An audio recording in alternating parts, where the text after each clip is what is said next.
ಆತ್ಮೀಯರೇ, ಮುಂದಿನ ಭಾಗವೇ ನಾವು ಆಧ್ಯಾತ್ಮಿಕ ಜ್ಞಾನದಲ್ಲಿ ಇವತ್ತು ಜ್ಞಾನೋದಯ ಎನ್ಲೈಟ್ಮೆಂಟ್ ಅನ್ನೋ ವಿಷಯದ ಬಗ್ಗೆ ನಮ್ಗೆ ಜ್ಞಾನವನ್ನು ತಿಳಿಸ್ಕೊಡ್ಲಿಕ್ಕೆ ನಮ್ಮ ಜೊತೆಗೆ ಮನೋರಮಾ ಅಮ್ಮ ಅವರಿದ್ದಾರೆ. ಅವರನ್ನು ನಮ್ಮ ವೇದಿಕೆಗೆ ಆಹ್ವಾನಿಸೋಣ. ಮನೋರಮಾ ಅಮ್ಮ, ಸ್ವಾಗತ. ನಮಸ್ತೆ. ಶುಭೋದಯ. Thank you. ಶುಭೋದಯ. ಶುಭೋದಯ. ಎಲ್ರಿಗೂ ನಮಸ್ಕಾರ.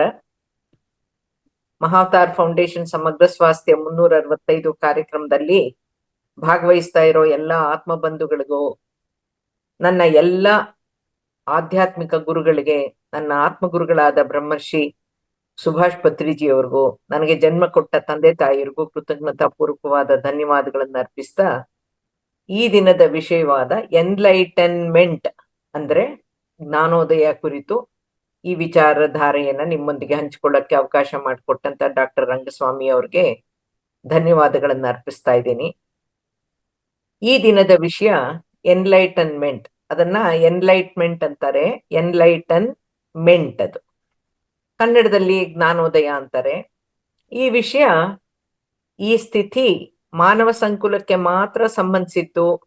ಮಾನವನ ಕಲಿಕೆಗೆ, ಆತ್ಮನ ಬೆಳವಣಿಗೆಗೆ ಇದೊಂದು ವಿಶೇಷ ಕೊಡುಗೆಯಾಗಿರೋದ್ರಿಂದ ಭಾರತೀಯ ಸಿದ್ಧಾಂತಗಳಲ್ಲಿ ಜ್ಞಾನೋದಯವನ್ನ, ಈ ಎನ್ಲೈಟನ್ಮೆಂಟ್ನ, ಈ ಸ್ಥಿತಿಯನ್ನ ಈ ಹಲವು ರೀತಿಯಲ್ಲಿ ವಿವರಿಸ್ತಾರೆ. ಅದು ಅದರಲ್ಲೂ ಹಂತಗಳು ಅಂತಾನೂ ಅನ್ಸುತ್ತೆ, ಅಥವಾ ಪರ್ಯಾಯ ಪದ ಅಂತ ಕೂಡ ಅನ್ಸುತ್ತೆ. ಆದ್ರೆ ಈ ಎಲ್ಲಾ ಪದಗಳನ್ನು ಆ ಒಂದು ಜ್ಞಾನೋದಯದ ಹಂತಕ್ಕೆ ತಗೊಂಡು ಹೋಗೋದು ಅಂತ ಅರ್ಥ ಮಾಡ್ಕೊಳ್ಳೋಣ. ಮೊದಲಿಗೆ ಯಾವ ಪದಗಳನ್ನು ಉಪಯೋಗಿಸ್ತಾರೆ ಎನ್ಲೈಟನ್ಮೆಂಟ್ಗೆ? ಆತ್ಮ ಸಾಕ್ಷಾತ್ಕಾರ, ಸೆಲ್ಫ್ ರಿಯಲೈಸೇಷನ್ ಅಂತಾರೆ.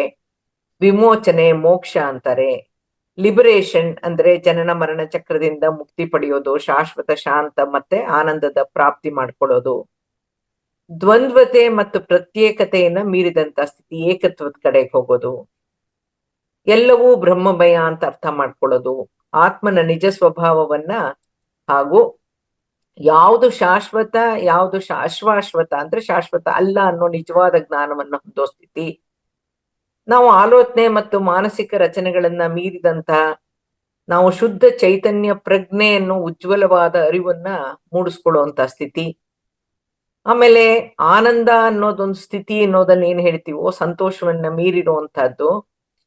ಅವು ಬಾಹ್ಯ ಸನ್ನಿವೇಶಗಳಿಂದ ಅಲ್ದೇನೆ ಆಂತರಿಕವಾಗಿ ಉಂಟಾಗುವಂತ ಸಂತೋಷ ಮತ್ತು ಆತ್ಮಾನಂದದ ಸ್ಥಿತಿ ಅಂತಾನು ಹೇಳ್ತಾರೆ. ಅಜ್ಞಾನದಿಂದ ಮುಕ್ತಿ ಹೊಂದಿದ ಪರಿಪೂರ್ಣ ಜ್ಞಾನದ ಸ್ಥಿತಿ ಅಂತೆಲ್ಲ ವಿವರಿಸ್ತಾಗಿದೆ.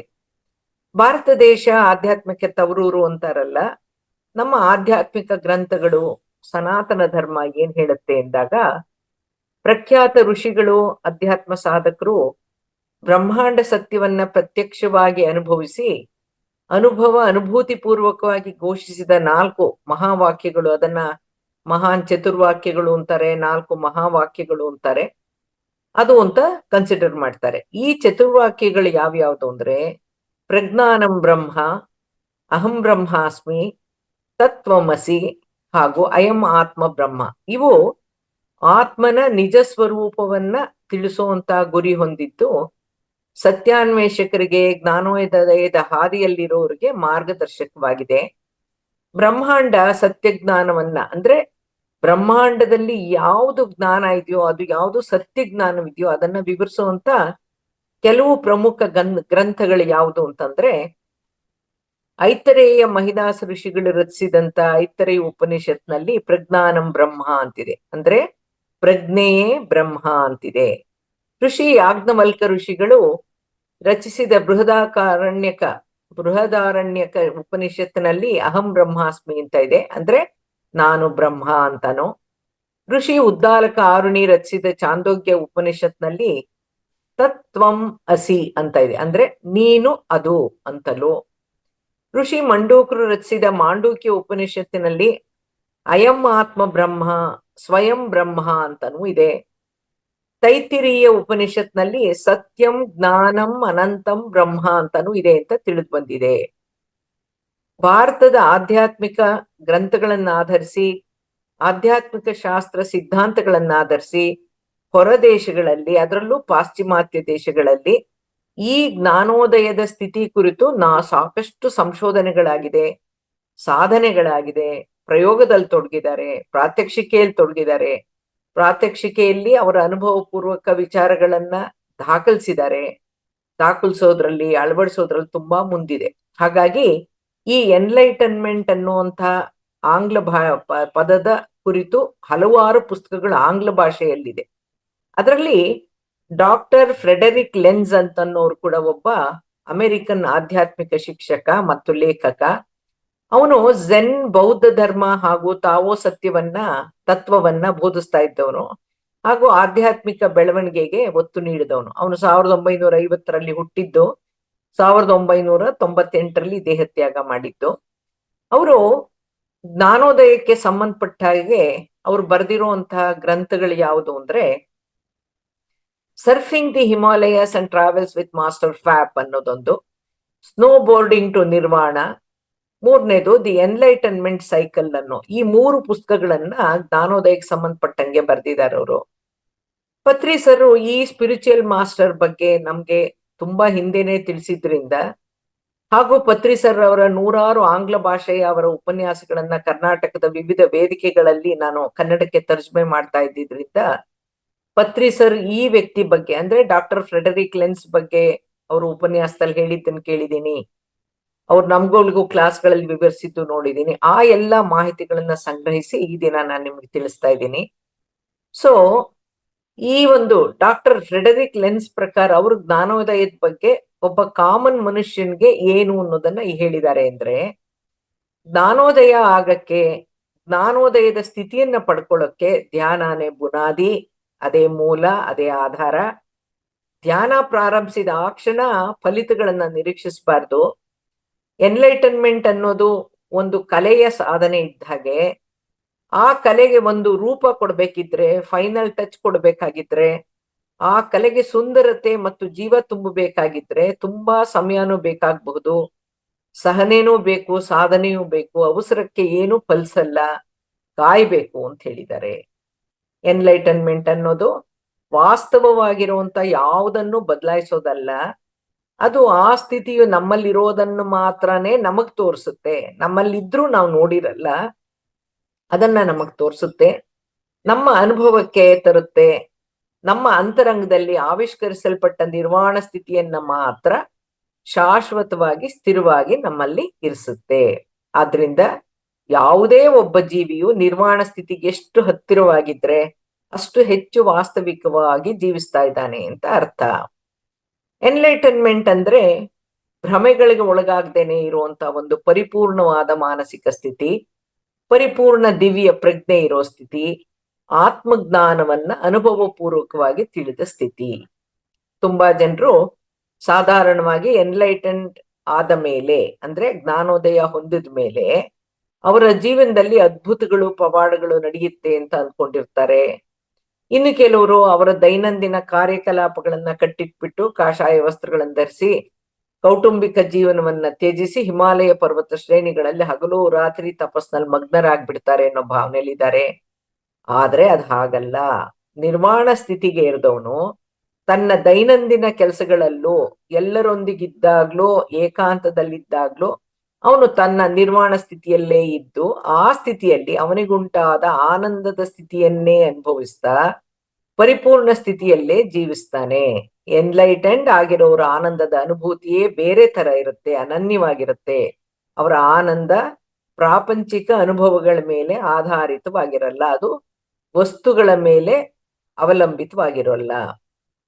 ಎನ್ಲೈಟೆಂಡ್ ಆದ್ಮೇಲೆ ವ್ಯಕ್ತಿ ಕೌಟುಂಬಿಕ ಜೀವನವನ್ನ, ದೈನಂದಿನ ಚಟುವಟಿಕೆಯನ್ನ ತ್ಯಜಿಸಿ ಆಶ್ರಮ ಜೀವನವನ್ನ ಪ್ರಾರಂಭಿಸ್ಬೇಕಾಗಿಲ್ಲ. ಅವ್ರಿಗೆ ಇಡೀ ಪ್ರಪಂಚನೇ ಋಷ್ಯಾಶ್ರಮವಾಗಿ ತೋರ್ತಾ ಇರುತ್ತೆ. ಸಾಧಾರಣ ಜೀವನ ವ್ಯವಸ್ಥೆಯಲ್ಲಿದ್ರೂ ಕೂಡ ಅದ್ಭುತವಾದ ಆನಂದದ ಜೀವನವನ್ನ ಅವರು ಸಾಗಿಸಬಲ್ಲವರಾಗಿರ್ತಾರೆ. ಇನ್ನು ಮುಖ್ಯವಾಗಿ ಅವ್ರು ತಿಳ್ಕೊಳ್ಳೋದೇನು, ನಾವು ಆತ್ಮ ಪದಾರ್ಥ ಅನ್ನೋದನ್ನ ಅರ್ಥ ಮಾಡ್ಕೊಂಡು ನಾವು ಸದಾ ಚೈತನ್ಯ ಸ್ಥಿತಿಯಲ್ಲಿದ್ದಾಗ, ಜಾಗೃತಾವಸ್ಥೆಯಲ್ಲಿದ್ದಾಗ, ನಾವು ನಿರ್ವಾಣ ಸ್ಥಿತಿಯಲ್ಲಿರೋದನ್ನ ಅಭ್ಯಾಸ ಮಾಡ್ಕೊಂಡಾಗ, ಅಂದ್ರೆ ನಿರ್ವಾಣ ಅನ್ನೋದ್ರಲ್ಲಿ ಅದನ್ನ ನೀವು ಅಂತಿಮವಾಗಿ ಆನಂದದ ಸ್ಥಿತಿ ಅಂತ ಮೊದ್ಲಿಗೆ ಅರ್ಥ ಮಾಡ್ಕೊಳ್ಳೋಣ ಅದನ್ನ. ಅವಾಗ ಜೀವನದಲ್ಲಿ ಬರುವಂತ ಕಷ್ಟ ಸುಖಗಳ ಬಗ್ಗೆ ಚಿಂತಿಸ್ತೇನೆ, ಅವು ಸಹಜ ಅಂತನ್ಸಿ ದುಃಖಿಸೋದಿಲ್ಲ, ನೋವು ಕಾಯಿಲೆಗಳು ಬಾಧಿಸೋದಿಲ್ಲ ಅಂತ ಹೇಳಿದ್ದಾರೆ. ಈ ಈ ಕ್ಯಾರೆಕ್ಟರಿಸ್ಟಿಕ್ಸ್ ಆಫ್ ಎನ್ಲೈಟನ್ಮೆಂಟ್ ನೋಡಿದ್ಮೇಲೆ ಈ ಸಂಗತಿಗೆ ಜೀವಂತ ಉದಾಹರಣೆ ಆತ್ಮ ಸಾಕ್ಷಾತ್ಕಾರ ಸಾಧಿಸಿದ್ದ ತಿರುವಣ್ಣಾಮಲೈನ ಮಹಾಜ್ಞಾನಿ ರಮಣ ಮಹರ್ಷಿಗಳು. ಇವರಿಗೆ ತೋಳಿನಲ್ಲಿ ಸಾರ್ಕೋಮಾ ಅನ್ನುವಂತ ಕ್ಯಾನ್ಸರ್ ಅಂತ ಗುರುತಿಸ್ಬಿಟ್ಟು ವೈದ್ಯರು ತೋಳನ್ನ ಆಂಪುಟೇಷನ್ ಮಾಡ್ಬೇಕು ಅಂತ ಸೂಚಿಸಿದ್ರು. ಆಂಪುಟೇಷನ್ ಅಂದ್ರೆ ತೋಳನ್ನ ತೆಗೆದ್ಬಿಡ್ಬೇಕು ಅಂತ ಹೇಳಿದ್ರು ಕೂಡ ರಮಣ ಮಹರ್ಷಿಗಳು ಯಾವ ಚಿಕಿತ್ಸೆಯನ್ನು ಮಾಡಿಸ್ಕೊಳ್ದೇನೆ ನಾಶವಾಗೋ ಸಾಯೋ ದೇಹಕ್ಕೆ ಯಾತಕ್ಕೆ ಚಿಕಿತ್ಸೆ, ಏನಾದ್ರೂ ಚಿಕಿತ್ಸೆ ಯಾತಕ್ ಬೇಕು ಅಂತ ಹೇಳ್ತಾ ಇದ್ರು. ಅದ್ರ ಬಗ್ಗೆ ಚಿಂತನೆನೇ ಮಾಡದೆ ಆತ್ಮ ಪ್ರಜ್ಞೆಯಲ್ಲಿ ಜೀವಿಸಿದವ್ರವ್ರು. ಅವರಿಗೆ ಎಷ್ಟು ನೋವಾಗ್ತಾ ಇದೆಯೋ ಪಾಪ ಅಂತ ಜನರು ಬಂದು, ಭಕ್ತಾದಿಗಳು ಬಂದು ಅವರ ಕ್ಷೇಮ ಸಮಾಚಾರವನ್ನ ವಿಚಾರಿಸೋರ್ಗೆ ಅವ್ರ ಉತ್ತರ ಸರಳವಾಗಿರ್ತಾ ಇತ್ತಂತೆ. ಏನಂತ ಅಂದ್ರೆ, ಕಾಯಿಲೆ ಬಂದಿರೋದು ದೇಹಕ್ಕೆ, ನನಗಲ್ಲ, ನಾನ್ ಯಾರು, ನಾನೊಂದು ಆತ್ಮ ಪದಾರ್ಥ, ನಾನ್ ದೇಹದ ಮೇಲೆ ಗಮನ ಹರಿಸಿದ್ರೆ ತಾನೇ ನನ್ಗೆ ಆ ನೋವು ನನಗೆ ಅನುಭವ ರೂಪದಲ್ಲಿ ಗೊತ್ತಾಗೋದು ಅಂತ ಮಾತನ್ನ ಕಟ್ ಮಾಡಿ ಅದನ್ನ ಮುಂದುವರಿಸ್ತಾ ಇರ್ಲಿಲ್ವಂತೆ, ಚರ್ಚೆನ ವಾದನ ಮುಂದುವರಿಸ್ತಾ ಇರ್ಲಿಲ್ವಂತೆ. ಈಗ ಎನ್ಲೈಟನ್ಮೆಂಟ್ ಅನ್ನೋ ಆಂಗ್ಲ ಪದದ ಸಮಾನಾರ್ಥ ಆಧ್ಯಾತ್ಮಿಕ ಪದಗಳು ಯಾವುದು ಅಂದ್ರೆ ಬುದ್ಧತ್ವ, ಆತ್ಮ ಸಾಕ್ಷಾತ್ಕಾರ, ಆಧ್ಯಾತ್ಮಿಕ ಜಾಗೃತಿ, ದಿವ್ಯ ಜ್ಞಾನ ಪ್ರಕಾಶ, ಕೇವಲ ಜ್ಞಾನ, ನಿರ್ವಾಣ ಹಾಗೂ ಜ್ಞಾನೋದಯ. ಇದೆಲ್ಲ ಆಧ್ಯಾತ್ಮಿಕವಾಗಿ ವಿವರಣೆ ಮಾಡಿರುವಂಥದ್ದು. ಇದೇ ಎನ್ಲೈಟನ್ಮೆಂಟ್ ಅನ್ನೋ ಪದದ ಸಮಾನಾರ್ಥ ಪ್ರಾಪಂಚಿಕ ಜೀವನಕ್ಕೆ ಸಂಬಂಧಿಸಿದಂಗೆ ಅದಕ್ಕೂ ಕೂಡ ಕೆಲವು ಪದಗಳಿದೆ. ಅಂದ್ರೆ ಭೂಮಿಯಲ್ಲಿ ಇದ್ದಾಗ್ಲೇನೆ, ಜೀವಿಸಿದಾಗ್ಲೇನೆ ಅವರು ಜ್ಞಾನೋದಯ ಪಡೆಯುವಂತ ಸ್ಥಿತಿನೂ ಕೂಡ ಇದೆ. ಅವು ಯಾವುವು ಅಂತಂದ್ರೆ ದಿವ್ಯ ಜೀವನ ವಿಧಾನ, ಸಭ್ಯ ಸಾಮಾಜಿಕ ಜೀವನ ರೀತಿ, ಮಾನವೀಯತೆಯಿಂದ ಜೀವಿಸೋ ವ್ಯವಹರಿಸೋ ರೀತಿ ಅಂತಾನು ಅರ್ಥ ಮಾಡ್ಕೋಬಹುದು. ಈ ಪದಗಳ ಮಧ್ಯೆ ಸಣ್ಣ ಪುಟ್ಟ ವ್ಯತ್ಯಾಸಗಳಿದ್ರೂ ಕೂಡ, ವಿಭಿನ್ನತೆಗಳಿದ್ರೂನು ಒಂದು ಮತ್ತೊಂದಕ್ಕೆ ಪೂರಕವಾಗಿದ್ದು ಎಲ್ಲಾನು ಜೀವನ ವಿಧಾನದಲ್ಲಿನ ಪರಿವರ್ತನೆಯೇ ಆಗಿದ್ದು, ಬೆಳವಣಿಗೆಯೇ ಆಗಿದ್ದು, ಜೀವನವನ್ನ ಅರ್ಥೈಸಿ ಜೀವಿಸ್ತಾ ಹೊಂದುವಂತ ಆತ್ಮ ವಿಕಸನಾನೇ ಎನ್ಲೈಟನ್ಮೆಂಟ್ ಆಗಿದೆ. ಅಂದ್ರೆ ಅರ್ಥ ಏನು? ಏನೇ ಒಂದು ಪರಿವರ್ತನೆ ಬೆಳವಣಿಗೆ ಆಗ್ಬೇಕಿದ್ರು ಕೂಡ ಜೀವನದ ಮೂಲಕ, ಕರ್ಮಭೂಮಿಯ ಮೇಲಿನ ಜೀವನದ ಮೂಲಕನೇ ಆಗ್ಬೇಕಾಗಿರೋದ್ರಿಂದ ಆ ಜೀವನವನ್ನ ಅರ್ಥ ಮಾಡ್ಕೊಂಡು ಜೀವಿಸ್ತಾ ಬಂದ್ರೆ ಆ ಒಂದು ಜೀವನದ ಒಂದು ಮಾದರಿಯಲ್ಲಿ ಅವರು ನಡವಳಿಕೆಯಲ್ಲಿ ಏನೊಂದು ವಿಕಸನವನ್ನು ಹೊಂದುತ್ತಾರೋ ಅದನ್ನೇ ಎನ್ಲೈಟನ್ಮೆಂಟ್ ಅಂತ ಹೇಳೋದು. ಆಂಗ್ಲ ಭಾಷೆಯ ಎನ್ಲೈಟ್ಮೆಂಟ್ ಅನ್ನೋ ಪದ ಹೇಗೆ, ಯಾವ ರೀತಿಯಲ್ಲಿ ಅದನ್ನ ಜ್ಞಾನೋದಯ ಅನ್ನೋ ಪದಕ್ಕೆ ಸಮಾನಾರ್ಥ ಪದ ಆಗಿದೆ ಅಂತಂದ್ರೆ, ಲೈಟ್ ಅಂದ್ರೆ ಬೆಳಕು, ಎನ್ಲೈಟನ್ ಅಂದ್ರೆ ಜ್ಞಾನವನ್ನ ಕೊಡು, ಬೆಳಕು ಚೆಲ್ಲು, ಪ್ರಕಾಶ ಹರಿಸು, ಅರಿವುಂಟು ಮಾಡು, ಅರ್ಥ ಮಾಡಿಸು, ತಿಳಿಸು, ತಿಳುವಳಿಕೆ ಕೊಡು, ಬೆಳಗಿಸು, ವಿಮುಕ್ತಗೊಳಿಸು ಅಂತಾನು ಅರ್ಥ. ಅಂದ್ರೇನು? ಲೈಟ್ ಅಂದ್ರೆ ಬೆಳಕು, ಎನ್ಲೈಟನ್ ಅಂದ್ರೆ ಈ ಎಲ್ಲ ಅರ್ಥಗಳಿದೆ, ಒಟ್ಟಲ್ಲಿ ಜ್ಞಾನಕ್ಕೆ ಸಂಬಂಧಪಟ್ಟಿರೋದು. ಎನ್ಲೈಟನ್ಮೆಂಟ್ ಅಂದ್ರೆ ಪರಿಪೂರ್ಣವಾದ ಜೀವ ಮತ್ತು ಜೀವನ ಜ್ಞಾನವನ್ನ, ತಿಳುವಳಿಕೆಯನ್ನ ಹೊಂದಿದ ಸ್ಥಿತಿ ಅಂತಾನು, ಜೀವ ಸತ್ಯವನ್ನ ಹಾಗೂ ಜೀವನ ಸತ್ಯಗಳನ್ನ ಸರಿಯಾಗಿ ಅರ್ಥೈಸಿ ಒಬ್ಬ ಜ್ಞಾನಿಯಾಗಿ ಜೀವಿಸುವಂತಹ ಸ್ಥಿತಿ ಅಂತಾನು, ಪ್ರಬುದ್ಧನಾಗಿ ಜೀವಿಸೋನು, ಇವೆಲ್ಲವನ್ನು ಜನರಲ್ಲಿ ಅರ್ಥ ಮಾಡಿಸುವಂತ ಸ್ಥಿತಿಯನ್ನ ತಲುಪಿರೋನು ಅಂತಾನು, ಬ್ರಹ್ಮಾಂಡ ಸತ್ಯದ ತಿಳುವಳಿಕೆ ಇರೋನು ಅಂತಾನು, ದಿವ್ಯ ಜ್ಞಾನ ಪ್ರಕಾಶದೊಂದಿಗಿರೋನು, ಭೂಮಿ ಮೇಲೆ ಇದ್ರೂ ಕೂಡ heal be with the divine light ಅಂತ, ಬುದ್ಧತ್ವವನ್ನ ಹೊಂದಿರೋನು ಅಂತಾನು ಅರ್ಥ. ಹಂಗಾಗಿ ಅವನಲ್ಲಿ ಎಷ್ಟೆಲ್ಲ ಪರಿವರ್ತನೆ ಆಗಿದೆ, ಇದರಿಂದ ಪ್ರಾಪಂಚಿಕತೆಯಿಂದ ಆಧ್ಯಾತ್ಮಿಕತೆಗೆ ಎಷ್ಟೊಂದು ಬದಲಾವಣೆಗಳಾಗಿದೆ. ನಾವು ತಿಳ್ಕೊಳಕ್ ಆಗದೆ ಇರೋಂತ ಎಷ್ಟೊಂದು ಜ್ಞಾನವನ್ನ ತಿಳ್ಕೊಂಡಿರೋನನ್ನ ಎನ್ಲೈಟೆಂಡ್ ಅಂತ ಹೇಳೋದು. ನಾವೆಲ್ಲ ಶಾಲೆಗಳಲ್ಲಿ ಬುದ್ಧನ ಜ್ಞಾನೋದಯದ ಬಗ್ಗೆ, ಸಿದ್ಧಾರ್ಥ ಜ್ಞಾನೋದಯ ಪಡೆದು ಗೌತಮ ಬುದ್ಧನಾದ ಬಗ್ಗೆ ಓದಿದ್ದೀವಿ ಹೊರತು ಅಷ್ಟೇ, ಇನ್ನು ಅದಕ್ಕಿಂತ ಹೆಚ್ಚು ನಮ್ಗೇನು ಗೊತ್ತಿಲ್ಲ. ಈ ದಿನ ಇದೇ ಬುದ್ಧತ್ವದ ಬಗ್ಗೆ, ಎನ್ಲೈಟನ್ಮೆಂಟ್ ಜ್ಞಾನೋದಯದ ಬಗ್ಗೆ ಹೆಚ್ಚು ವಿಚಾರಗಳನ್ನ ತಿಳಿಯೋಕೆ ಕಾಲ ಈಗ ಕೂಡಿ ಬಂದಿದೆ ಅಂತ ತಿಳಿಯೋಣ. ಮನಯೇವ ಮನುಷ್ಯಾಣಂ ಕಾರಣಂ ಬಂಧನಂ ಮೋಕ್ಷಯೋಹೋ ಅಂತಿದೆ. ಅಂದ್ರೆ ಮನಸ್ಸು ಇರೋನು ಮನುಷ್ಯ ಅಂತನೋ, ಈ ಮನಸ್ಸೇ ಬಂಧನಕ್ಕೂ ಮೋಕ್ಷಕ್ಕೂ ಕಾರಣ ಅಂತ ಅರ್ಥ. ಇದೇ ಮನಸ್ಸು ಆಸಕ್ತಿಗೂ ಕಾರಣ, ಆಕರ್ಷಣೆಗೂ ಕಾರಣ, ಚಂಚಲತೆಗೂ ಕಾರಣ, ನಮ್ಮಿಂದ ತಪ್ಪುಗಳಾಗಕ್ಕೂ ಕಾರಣ. ಇದೇ ಮನಸ್ಸನ್ನ ಸರಿದಾರಿಯಲ್ಲಿ ತಗೊಂಡು ಹೋದ್ರೆ ಜ್ಞಾನೋದಯಕ್ಕೂ ಮೋಕ್ಷಕ್ಕೂ ಕೂಡ ದಾರಿ ಮಾಡತ್ತೆ. ಹಾಗಾಗಿ ಈ ಮನಸ್ಸು ಮಾನವನ ಶತ್ರುನೂ ಹೌದು, ಮಿತ್ರನೂ ಹೌದು. ಭಗವದ್ಗೀತೆಯ 6ನೇ ಅಧ್ಯಾಯದ 5ನೇ ಶ್ಲೋಕದಲ್ಲಿ ಹೀಗಿದೆ: ಉದ್ಧರೇದಾತ್ಮನಾತ್ಮಾನಂ ನಾತ್ಮಾನಂ ಅವಸಾಧಯೇತ್ ಆತ್ಮೈವ ಹ್ಯಾತ್ಮನೋ ಬಂಧುರಾತ್ಮೈವ ರಿಪುರಾತ್ಮನಃ.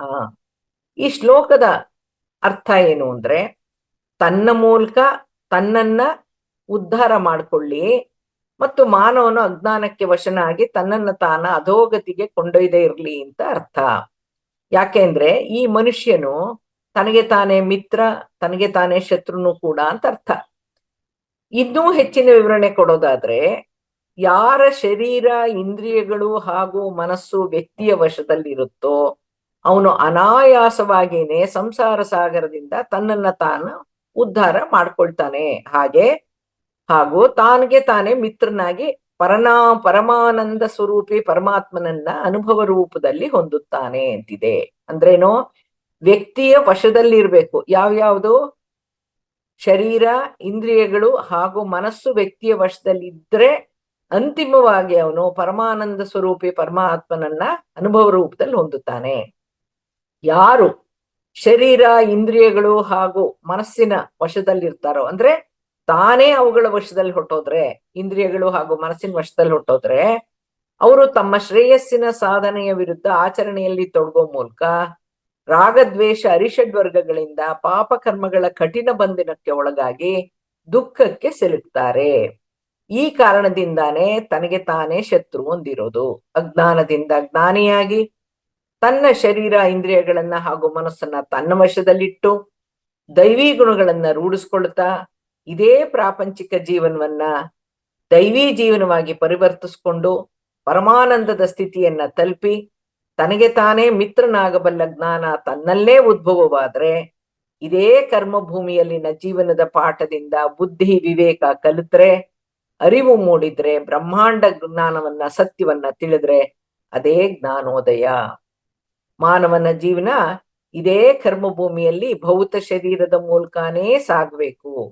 ಮಾನವನಲ್ಲಿರೋ ಪೂರ್ಣ ಪ್ರಮಾಣದ ಮನಸ್ಸು, ಬುದ್ಧಿ, ವಿವೇಕ ಹಾಗೂ ಅವನಲ್ಲಿರುವಂತಹ ಇಚ್ಛಾಶಕ್ತಿ, ಕ್ರಿಯಾಶಕ್ತಿ ಮತ್ತು ಜ್ಞಾನಶಕ್ತಿನೇ ಮಾನವನ ವಿಶೇಷತೆ.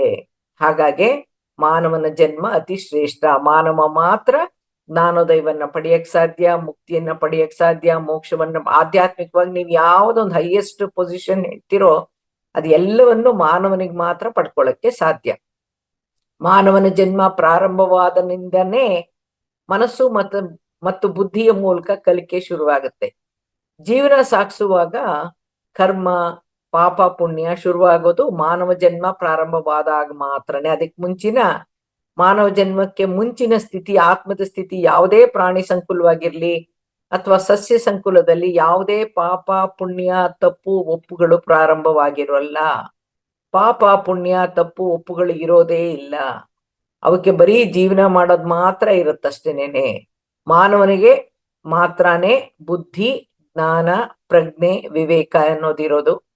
ಇರ್ಬೇಕಾಗಿರೋದು ಕೂಡ ಅದೇನೆ.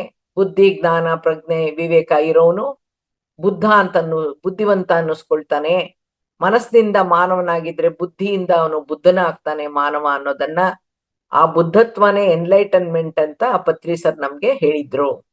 ಬುದ್ಧಂ ಅನ್ನೋದು ಪ್ರಾಚೀನ ಯುಗದ ಪದ ಅಂತಾನು, ಎನ್ಲೈಟನ್ಮೆಂಟ್ ಅನ್ನೋದು ಹೊಸ ಯುಗದ ಪದ ಅಂತಾನು ಹೇಳಿದ್ರು.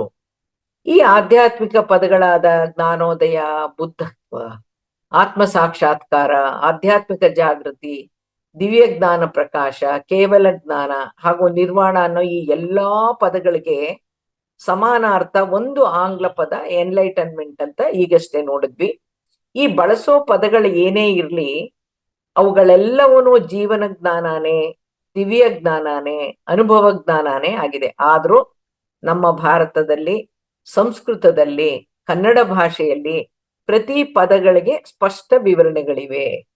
ಅವೇನು ಅಂತ ನೋಡೋಣ. ಯಾಕೆಂದ್ರೆ ಬಹಳ ಸ್ಪೆಸಿಫಿಕ್ ಆಗಿ ನಿರ್ದಿಷ್ಟವಾಗಿರುವಂತ ವಿವರಣೆ ಸಿಕ್ಕುತ್ತೆ ಕನ್ನಡದಲ್ಲಿ, ಸಂಸ್ಕೃತದಲ್ಲಿ. ಈಗ ಒಂದೊಂದೇ ಸ್ಥಿತಿ ಬಗ್ಗೆ ತಿಳ್ಕೊಳ್ಳೋಣ.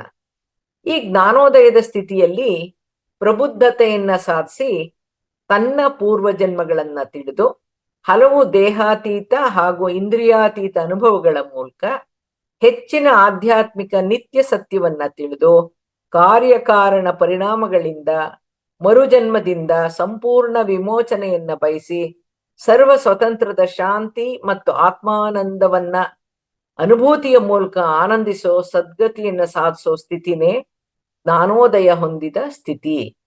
ಈ ಜ್ಞಾನೋದಯವನ್ನ ಹೇಗೆ ಹೊಂದಬಹುದು ಅನ್ನೋದನ್ನ ನಿಸ್ವಾರ್ಥವಾಗಿ ಮಾನವ ಕೋಟಿಗೆ ಅನುಭವ ಪೂರ್ವಕವಾಗಿ ತಿಳಿಸ್ಕೊಡೋದು ನಿಜವಾದ ಜ್ಞಾನೋದಯ. ಈಗ ಬುದ್ಧತ್ವ ಅಂತಂದ್ರೆ ಏನು ಅಂತ ನೋಡೋಣ. ಬುದ್ಧತ್ವ ಅಂದ್ರೆ ಆಧ್ಯಾತ್ಮಿಕ ಅತ್ಯುನ್ನತ ಬೆಳವಣಿಗೆ ಮತ್ತು ಆತ್ಮ ಸಾಕ್ಷಾತ್ಕಾರದ ಅಂತಿಮ ಗುರಿ ಮತ್ತು ಜ್ಞಾನೋದಯವನ್ನ ಹೊಂದಿದ ಸ್ಥಿತಿ. ಬುದ್ಧತ್ವವನ್ನ ಹೊಂದಿದವರೆಲ್ರೂ ಬುದ್ಧರೇ ಅಂತ ಪತ್ರಿಸರ್ ಹೇಳ್ತಾ ಇದ್ರು. ಹಾಗಾಗಿ ಒಬ್ಬನೇ ಅಲ್ಲ ಬುದ್ಧ, ಎಲ್ರೂ ಕೂಡ ಬುದ್ಧರಾಗಬಹುದು ಅಂತ. ಬುದ್ಧತ್ವದ ಸ್ಥಿತಿ ಯಾವುದು ಅಂದ್ರೆ ಅಜ್ಞಾನವನ್ನ ದ್ವಂದ್ವವನ್ನ ಮೀರಿ ಸತ್ಯವನ್ನ ತಿಳ್ಕೊಂಡು ಸತ್ಯದ ಅನುಭವವನ್ನ ಪಡೆದು ಎಲ್ಲಾ ಜೀವಿಗಳ ಮೇಲೆ ಬೇಷರತ್ತಾದ ಪ್ರೀತಿ ಮತ್ತು ಸಹಾನುಭೂತಿಯನ್ನ ಕರುಣಿಸೋನು, ಸಂಕಟ ಕರ್ಮ ಮತ್ತು ಪುನರ್ಜನ್ಮದ ಚಕ್ರದಿಂದ ಮುಕ್ತಿ ಹೊಂದೋನು, ವಿಮೋಚನೆಯನ್ನ ಸಾಧಿಸಿದವನು, ಪ್ರಜ್ಞಾಪೂರ್ವಕ ಅರಿವಿನಿಂದ ಅತೀತ ಆಧ್ಯಾತ್ಮಿಕ ಬುದ್ಧಿವಂತಿಕೆಯಿಂದ ವಿಶಿಷ್ಟ ಜ್ಞಾನದಿಂದ ಅಚಲ ಶಾಂತಿಯಿಂದ ಜೀವಿಸಬಲ್ಲ ಸ್ಥಿತಿಯೇ ಬುದ್ಧತ್ವ. ಸಿದ್ಧಾರ್ಥ ಸತತ ಧ್ಯಾನ ಸಾಧನೆಯಿಂದ ಅವನ ಪ್ರಶ್ನೆಗಳಿಗೆ ಉತ್ತರವನ್ನ ಪಡ್ಕೊಂಡ, ಬ್ರಹ್ಮಾಂಡ ಆರ್ಯ ಸತ್ಯಗಳನ್ನ ತಿಳ್ಕೊಂಡ, ಜ್ಞಾನವನ್ನ ಹಾಗೂ ಅಷ್ಟಾಂಗ ಜೀವನ ಮಾರ್ಗಗಳನ್ನ ತಿಳಿಸ್ತವನು ಬುದ್ಧ, ಗೌತಮ ಬುದ್ಧ. ಹಾಗಾದ್ರೆ ಆತ್ಮ ಸಾಕ್ಷಾತ್ಕಾರದ ಸ್ಥಿತಿ ಅಂದ್ರೆ ಏನು? ಈ ಆತ್ಮ ಸಾಕ್ಷಾತ್ಕಾರದ ಸ್ಥಿತಿಯಲ್ಲಿ ತನ್ನ ಅಸ್ತಿತ್ವವನ್ನ ಅಂದ್ರೆ ತಾನು ಆತ್ಮ ಪದಾರ್ಥ ಅನ್ನುವಂತ ಅರಿವನ್ನ ಪ್ರಜ್ಞೆಯನ್ನ ತಾನೇ ಅನುಭವ ಪೂರ್ವಕವಾಗಿ ತಿಳಿಯೋ ಸ್ಥಿತಿ. ಆತ್ಮ ಸತ್ಯ, ಆತ್ಮ ನಿತ್ಯ ಮತ್ತು ಶಾಶ್ವತ ಅನ್ನೋ ಅರಿವು ಅನುಭವ ಪೂರ್ವಕವಾಗಿ ತನಗೆ ತಾನೇ ಮೂಡುವಂತ ಸ್ಥಿತಿ. ಇನ್ನು ಆಧ್ಯಾತ್ಮಿಕ ಜಾಗೃತಿ ಅನ್ನೋ ಪದ ಬಳಸ್ತಾರಲ್ಲ, ಈ ಆಧ್ಯಾತ್ಮಿಕ ಜಾಗೃತಿಯ ಸ್ಥಿತಿಯಲ್ಲಿ ಆಧ್ಯಾತ್ಮಿಕ ಶಾಸ್ತ್ರದ ವಿಷಯಗಳಾದ ಆತ್ಮ ಸತ್ಯ, ಪುನರ್ಜನ್ಮ ಸತ್ಯ, ಕರ್ಮ ಸತ್ಯ ಅನ್ನುವಂಥ ಸತ್ಯ ಸಿದ್ಧಾಂತಗಳನ್ನ ಅರಿತು ಅಜ್ಞಾನ, ಅಹಂಕಾರ ಮತ್ತು ಪರಿಮಿತಿಗಳಿಂದ ಹೊರಬಂದು ಸಾಧನೆಯಲ್ಲಿ ತೊಡಗೋದು, ಜ್ಞಾನ ಪಡ್ಕೊಳ್ಳೋದು ಇಂಪಾರ್ಟೆಂಟ್. ಈ ಹಂತದಲ್ಲಿ ಪ್ರತಿ ಕ್ಷಣ ಅರಿವಿನಿಂದ ಪ್ರಜ್ಞಾಪೂರ್ವಕವಾಗಿ ಜೀವಿಸೋಕೆ ಬೇಕಾದಂತ ಆಧ್ಯಾತ್ಮಿಕ ಜ್ಞಾನದ ಜಾಗೃತಿಯಾದ ಸ್ಥಿತಿ. ಇಲ್ಲಿ ಅವೇರ್ನೆಸ್ ಕ್ರಿಯೇಟ್ ಆಗುವಂತದ್ದು ಆಧ್ಯಾತ್ಮಿಕ ಜಾಗೃತಿಯ ಸ್ಥಿತಿ. ನಿರ್ವಾಣದ ಸ್ಥಿತಿ, ನಿರ್ವಾಣ ಅನ್ನೋ ಪದ ಕೂಡ ಬಳಸ್ತಾರೆ. ನಿರ್ವಾಣದ ಸ್ಥಿತಿ ಅಂದ್ರೆ ಮೊದಲಿಗೆ ದುಃಖರಾಹಿತ್ಯ ಸ್ಥಿತಿಯನ್ನ ತಲುಪೋದು. ನಿರ್ವಾಣದ ಮುಂದುವರೆದ ಸ್ಥಿತಿ ಜನ್ಮರಾಹಿತ್ಯ ಸ್ಥಿತಿ, ನಂತರ ಸೃಷ್ಟಿಕರ್ತ ಸ್ಥಿತಿಯನ್ನ ತಲುಪೋದು. ಈ ನಿರ್ವಾಣ ಸ್ಥಿತಿಯಲ್ಲಿ 3 ಹಂತಗಳಿರುತ್ತೆ. ದುಃಖರಾಹಿತ್ಯ ಸ್ಥಿತಿ ಅಂದ್ರೆ ದುಃಖವಿಲ್ಲದ ಸ್ಥಿತಿ, ಜನ್ಮರಾಹಿತ್ಯ ಸ್ಥಿತಿ ಅಂದ್ರೆ ಹುಟ್ಟು ಸಾವಿನ ಚಕ್ರದಿಂದ ಹೊರಗಿಳಿದು ಪುನರ್ಜನ್ಮ ಇಲ್ಲದೆ ಇರೋ ಸ್ಥಿತಿ, ಸೃಷ್ಟಿಕರ್ತ ಸ್ಥಿತಿ ಅಂದ್ರೆ ತನ್ನಲ್ಲಿಂದ ನೂತನ ಅಂಶಾತ್ಮಗಳನ್ನ, ಕೆಲವು ಲೋಕಗಳನ್ನ ಸೃಷ್ಟಿಸಬಲ್ಲಂತಹ ಸ್ಥಿತಿ. ಈ 3 ಸ್ಥಿತಿಗಳನ್ನ ನಿರ್ವಾಣ, ಪರಿನಿರ್ವಾಣ ಮತ್ತು ಮಹಾಪರಿನಿರ್ವಾಣ ಸ್ಥಿತಿಗಳು ಅಂತ ಕರೀತಾರೆ. ಇದನ್ನೇ ಬೌದ್ಧ ಧರ್ಮದಲ್ಲಿ ಅರಿಹಂತ್, ಬೋಧಿಸತ್ವ ಮತ್ತು ಬುದ್ಧತ್ವದ ಸ್ಥಿತಿ ಅಂತ ಕರೀತಾರೆ. ಗೌತಮ ಬುದ್ಧ ಹೊಂದಿದ ಅಂತ ಅತ್ಯುನ್ನತ ಸ್ಥಿತಿಯನ್ನ ನಾವೆಲ್ಲರೂ ಹೊಂದಬೇಕು ಅನ್ನೋದೇನೆ ನಮ್ಮ ಗುರುಗಳಾದ ಬ್ರಹ್ಮರ್ಷಿ ಪಿತಾಮಹ ಸುಭಾಷ್ ಪತ್ರಿಜಿಯವರ ಗುರಿ. ಈ ಜ್ಞಾನೋದಯ, ಬುದ್ಧತ್ವ, ಆತ್ಮ ಸಾಕ್ಷಾತ್ಕಾರ, ಆಧ್ಯಾತ್ಮಿಕ ಜಾಗೃತಿ ಹಾಗೂ ನಿರ್ವಾಣದ ಸ್ಥಿತಿಗಳೆಲ್ಲವೂ ದಿವ್ಯ ಜ್ಞಾನ ಪ್ರಕಾಶದೊಂದಿಗಿರುವಂತಹ ಬೆಳಕಿನ ಜೀವನದ ಮೂಲಕ ಮಾನವ ತನ್ನ ಜನ್ಮವನ್ನ ಸಾರ್ಥಕ ಪಡಿಸ್ಕೊಳ್ಬಹುದು ಅಂತ ಅರ್ಥ. ಈ ಬೆಳಕು ಅಂತ ದಿವ್ಯ ಪ್ರಕಾಶ, ಬೆಳಕು ಅಂತ ಏನಂದು, ಈ ಬೆಳಕಿನ ವಿರುದ್ಧದ ಪದಗಳು ಯಾವುದು? ಕತ್ತಲೆ, ಅಂಧಕಾರ. ತಿಳುವಳಿಕೆ ಇಲ್ದೆ ಏನಂತ ಕರೀತಾರೆ? ಅಜ್ಞಾನಿ, ಮೌಢ್ಯ ಅಂತ ಅನ್ಬಹುದು. ತಿಳುವಳಿಕೆ ಇಲ್ದೆ ಇರೋದು ಅಜ್ಞಾನನೇ. ಆಧ್ಯಾತ್ಮಿಕ ಪರಿಕಲ್ಪನೆಗಳನ್ನ ತಪ್ಪಾಗಿ ಅರ್ಥೈಸೋದು ಕೂಡ ಅಜ್ಞಾನನೇ. ಸರಿಯಾದ ಸತ್ಯವಾದ ವಿಚಾರಗಳೇ ಮಾನವನ ಬೆಳವಣಿಗೆಗೆ ಅವಶ್ಯವಿರುವಂತಹ ಜ್ಞಾನ. ಮಾನವನಲ್ಲಿರುವಂತ ಅಜ್ಞಾನ ಅಂಧಕಾರ ಹೋಗಿ ಸತ್ಯವಾದ ಜ್ಞಾನ ನಮ್ಮಲ್ಲೇ ನಮ್ಮ ಆಂತರ್ಯದಿಂದಾನೇ ಉದಯವಾಗೋದನ್ನ ಆಂತರ್ಯದಲ್ಲೇ ಅರ್ಥೈಸಿ ಆಧ್ಯಾತ್ಮಿಕವಾಗಿ ಬೆಳವಣಿಗೆ ಸಾಧಿಸೋಕೆ ಪೂರಕವಾದ ಜ್ಞಾನ ಪ್ರಾಪ್ತಿಯ ಸ್ಥಿತಿಯನ್ನ ಜ್ಞಾನೋದಯ ಅನ್ನೋದು. ಅದೇ ಜ್ಞಾನ ಪ್ಲಸ್ ಉದಯ. ಯಾವ ಜ್ಞಾನ? ಆತ್ಮಜ್ಞಾನ. ಆತ್ಮಜ್ಞಾನವನ್ನ ತಿಳಿಸೋ ವಿಜ್ಞಾನ ಆಧ್ಯಾತ್ಮಿಕ ವಿಜ್ಞಾನ. ಅಜ್ಞಾನದಿಂದ ಜ್ಞಾನದ ಕಡೆಗೆ, ಕತ್ತಲೆಯಿಂದ ಜ್ಞಾನದ ಬೆಳಕಿಗೆ ಬಂದವನನ್ನ ಜ್ಞಾನೋದಯವನ್ನ ಹೊಂದಿದವನು ಅಂತಾನು ಅರ್ಥ ಮಾಡ್ಕೋಬಹುದು. ಪರಿಪೂರ್ಣ ಆಧ್ಯಾತ್ಮಿಕ ಜ್ಞಾನವನ್ನ ಹೊಂದಿದವನು ಅಂತ ಕೂಡ ಅರ್ಥ ಮಾಡ್ಕೋಬಹುದು. ಅಧ್ಯಾತ್ಮ ಅಂದ್ರೇನು? ಈಗ ಮೂಲಕ್ ಬರೋಣ. ಜ್ಞಾನೋದಯವರೆಗೂ ಹೊಟ್ಟೋಗ್ಬಿಟ್ವಿ. ಇದೆಲ್ಲ ಆಧ್ಯಾತ್ಮಿಕ ಜ್ಞಾನದ ಮೂಲಕ ತಿಳಿಯುತ್ತೇವೆ. ಅಧ್ಯಾತ್ಮ ಅಂದ್ರೇನು? ಅಧ್ಯಾತ್ಮ ಅನ್ನೋ ಪದವನ್ನ ಪದವಿಭಾಗ ಮಾಡಿದ್ರೆ ಅಧಿ ಪ್ಲಸ್ ಆತ್ಮ ಆಗುತ್ತೆ. ಈ ಅಧಿ ಅನ್ನೋ ಪದಕ್ಕೆ ಹಲವಾರು ಅರ್ಥಗಳಿದ್ದು, ಅಧ್ಯಾತ್ಮ ಅಂದ್ರೆ ಆತ್ಮದ ಉನ್ನತಿ, ಜೀವಾತ್ಮನಿಂದ ಅತಿ ಉನ್ನತ ಸ್ತರದಲ್ಲಿರುವಂತ ಪರಮಾತ್ಮನಾಗಬಹುದಾದ, ಪ್ರಮುಖ ಉನ್ನತ ಸ್ಥಿತಿಗೆ ಏರಬಹುದಾದ, ಪರಿಪೂರ್ಣ ಆತ್ಮನಾಗಬಹುದಾದ ಅಂತರ್ಥ. ಆಧ್ಯಾತ್ಮಿಕ ಅಂದ್ರೆ ಆತ್ಮ ಸಂಬಂಧಿತ. ಹಾಗಾಗಿ ಆಧ್ಯಾತ್ಮಿಕ ಶಾಸ್ತ್ರ ಪ್ರಾರಂಭ ಆಗೋದೇ ಈ ಆತ್ಮನಿಂದ, ಇದೇ ಆತ್ಮ ಪದಾರ್ಥದಿಂದ. ಅದಕ್ಕೆ ಪತ್ರಿ ಸರ್ ಯಾವಾಗ್ಲೂ ಹೇಳ್ತಾ ಇದ್ರು, soul is the centre of spirituality ಅಂತ. ಅಂದ್ರೆ ಆಧ್ಯಾತ್ಮಿಕತೆಯ ಕೇಂದ್ರ ಬಿಂದುವೇ ಆತ್ಮ. ಆಧ್ಯಾತ್ಮಿಕತೆಯೇ ಆಧ್ಯಾತ್ಮಿಕತೆಯ ಮೂಲನೇ ಧ್ಯಾನ. ಹಾಗಾಗಿ ಧ್ಯಾನದಿಂದ ಜ್ಞಾನ, ಜ್ಞಾನದಿಂದ ಮುಕ್ತಿ ಅಂತ ಪತ್ರಿ ಸರ್ ಹೇಳ್ತಾ ಇದ್ರು. ಧ್ಯಾನದಿಂದ ಯಾವ ಜ್ಞಾನ ಲಭಿಸುತ್ತೆ? ವಿಪಸನಾ ಮಾರ್ಗದ ಆನಾಪಾನ ಸತಿ ಧ್ಯಾನದಿಂದ ಆತ್ಮಜ್ಞಾನ, ಆಧ್ಯಾತ್ಮಿಕ ಜ್ಞಾನ ಅರ್ಥ ಆಗುತ್ತೆ. ಧ್ಯಾನದಿಂದ ನಿತ್ಯ ಸತ್ಯ ಜ್ಞಾನ ಅರ್ಥ ಆಗ್ತಾ ಬರುತ್ತೆ. ದಿವ್ಯ ಚಕ್ಷು ತೆರ್ಕೊಳ್ಳುತ್ತೆ. ಆಧ್ಯಾತ್ಮಿಕ ವಿಜ್ಞಾನದ ಅರಿವಿನಿಂದ, ಆತ್ಮ ಪ್ರಜ್ಞೆಯಿಂದ, ದಿವ್ಯ ಚಕ್ಷುವಿನಿಂದ ನಮ್ಮ ಹಿಂದಿನ ತಪ್ಪುಗಳು ಹಾಗೂ ನಮ್ಮ ಈಗಿನ ಜೀವನ ವಿಧಾನದಲ್ಲಿ ಘಟಿಸ್ತಾ ಇರುವಂತ ತಪ್ಪುಗಳು, ತಪ್ಪು ನಡೆಗಳು ನಮಗೆ ಗೋಚರವಾಗಿ ನಮ್ಮ ಅರಿವಿಗೆ ಬಂದು ಪ್ರಸ್ತುತ ಜೀವನದಲ್ಲೇ ತಿದ್ದುಕೊಳ್ಬೇಕು, ಪರಿವರ್ತನೆ ಆಗ್ಬೇಕು ಅನ್ನುವಂತ ಚಿಂತನೆಯೇ ಜ್ಞಾನ. ನಾನು ಬದಲಾಗ್ಬೇಕು, ಪರಿಪೂರ್ಣನಾಗ್ಬೇಕು, ನನ್ನ ಗುರಿ ಸಾಧಿಸ್ಬೇಕು, ಮಾಧವನಾಗ್ಬೇಕು, ನುಡಿದಂತೆ ನಡಿಬೇಕು, ನಡೆದಂತೆ ನುಡಿಬೇಕು, ನಡೆದು ತೋರಿಸ್ಬೇಕು ಅನ್ನುವಂತ ತೀರ್ಮಾನನೇ, ಸಂಕಲ್ಪನೇ ಜ್ಞಾನೋದಯಕ್ಕೆ ಮೊದಲ ಹೆಜ್ಜೆ, ಮೊದಲ ಮೆಟ್ಟಿಲು. ತಮ್ಮ ತಪ್ಪುಗಳನ್ನ ತಿಳಿಯೋದು ಹೇಗೆ, ತಿದ್ದುಕೊಳ್ಳೋದು ಹೇಗೆ, ಜ್ಞಾನೋದಯವನ್ನ ಸಾಧಿಸೋದು ಹೇಗೆ ಅಂತ ತಿಳಿಸ್ಕೊಡುವಂತ, ಕಲಿಸಿಕೊಡೋ, ಮಾನವನನ್ನ ಮುನ್ನಡೆಸುವಂತ ವ್ಯವಸ್ಥಿತ ವಿಜ್ಞಾನನೇ ಆಧ್ಯಾತ್ಮಿಕ ವಿಜ್ಞಾನ, ಆಧ್ಯಾತ್ಮಿಕ ಶಾಸ್ತ್ರ. ಈ ಆಧ್ಯಾತ್ಮಿಕ ವಿಜ್ಞಾನ ಸಾಮಾನ್ಯ ವಿಜ್ಞಾನ ಅಂತೂ ಅಲ್ಲ. ಅದು ಒಂದು ವಿಶಿಷ್ಟ ಜ್ಞಾನ, ಸೂಕ್ಷ್ಮ ವಿಜ್ಞಾನ, ಬ್ರಹ್ಮಾಂಡ ಜ್ಞಾನ, ಜೀವ ಮತ್ತು ಜೀವನ ವಿಜ್ಞಾನ, ಜೀವನಾನುಭವ ವಿಜ್ಞಾನ, ಸತ್ಯ ಸಿದ್ಧಾಂತ. ಪತ್ರಿ ಸರ್ ಹೇಳ್ತಾ ಇದ್ರು, ಮನುಷ್ಯನಿಗೆ ಎರಡು ರೀತಿಯ ಜೀವನವಿರುತ್ತೆ. ಒಂದು ಪ್ರಾಪಂಚಿಕ ಜೀವನ, ಇನ್ನೊಂದು ಆಧ್ಯಾತ್ಮಿಕ ಜೀವನ ಅಂತ. ಮಾನವನಿಗೆ ಎರಡು ರೀತಿಯ ಜೀವನ ಇರೋದ್ರಿಂದ ಅವನಿಗೆ ಎರಡು ರೀತಿಯ ಜ್ಞಾನದ ಅರಿವು ಬೇಕೇ ಬೇಕು. ಆ ಅರಿವೇ ಅವನನ್ನ ಮುನ್ನಡೆಸ್ಬೇಕು ಅಂತ. ಎರಡು ರೀತಿಯ ಅರಿವು, ಜ್ಞಾನದ ಅರಿವು ಯಾವುದು ಅಂದ್ರೆ, ಒಂದು ಪ್ರಾಪಂಚಿಕ ಜೀವನಕ್ಕೆ ಅವಶ್ಯವಿರುವಂತ ಮೂಲಭೂತ ಜ್ಞಾನ ಅಂದ್ರೆ ಬೇಸಿಕ್ ನಾಲೆಡ್ಜ್, ಯಾವುದು ಮೂಡ್ಬೇಕಾಗಿರೋದು ಜ್ಞಾನ ಇದೆಯೋ ಅದನ್ನ ಮೂಲಭೂತ ಜ್ಞಾನೋದಯ ಅಂತ ಹೇಳಿದ್ದಾರೆ ಪತ್ರಿ ಸರ್. ಎರಡನೇದು ಆಧ್ಯಾತ್ಮಿಕ ಜೀವನಕ್ಕೆ ಅವಶ್ಯವಿರುವಂತ ಆಧ್ಯಾತ್ಮಿಕ ಜ್ಞಾನ, ಸ್ಪಿರಿಚುವಲ್ ನಾಲೆಡ್ಜ್, ಅದನ್ನ ಆಧ್ಯಾತ್ಮಿಕ ಜ್ಞಾನೋದಯ ಅಂತ ಹೇಳಿದ್ದಾರೆ. ಇದ್ರ ಅರ್ಥ ಏನು ಅಂದ್ರೆ, ನಾವು ಮೂಲತಃ ಆಧ್ಯಾತ್ಮಿಕ ಜೀವಿಗಳು, ಸ್ಪಿರಿಚುವಲ್ ಬೀಯಿಂಗ್ಸ್ ಅಂದ್ರೆ ಅಂಶಾತ್ಮಗಳು. ನಾವು ಆಧ್ಯಾತ್ಮಿಕ ಜೀವಿಗಳಾಗಿ ಇದೇ ಕರ್ಮಭೂಮಿ ಮೇಲೆ ಮಾನವ ಜೀವನದ ಮೂಲಕ ಮಾನವನ ಅನುಭವಗಳನ್ನ ಪಡೆಯೋಕೆ ನಾವು ಬಂದಿರೋದ್ರಿಂದ, ಪಾಠ ಕಲಿಯೋಕ್ ಬಂದಿರೋದ್ರಿಂದ, ಮಾನವನಿಗೆ ಆತ್ಮಜ್ಞಾನವೂ ಬೇಕು, ಜೀವನ ವಿಜ್ಞಾನವೂ ಬೇಕು. ಒಂದು ಇನ್ನೊಂದಕ್ಕೆ ಪೂರಕವಾಗಿರೋದ್ರಿಂದ ಎರಡೂ ರೀತಿಯ ಜ್ಞಾನ ಆತ್ಮಕ್ಕೂ ಬೇಕು, ಆತ್ಮನು ಹೊಂದಿರುವಂತ ಮಾನವನಿಗೆ ಜೀವಿಸಕ್ಕೂ ಬೇಕಿದೆ.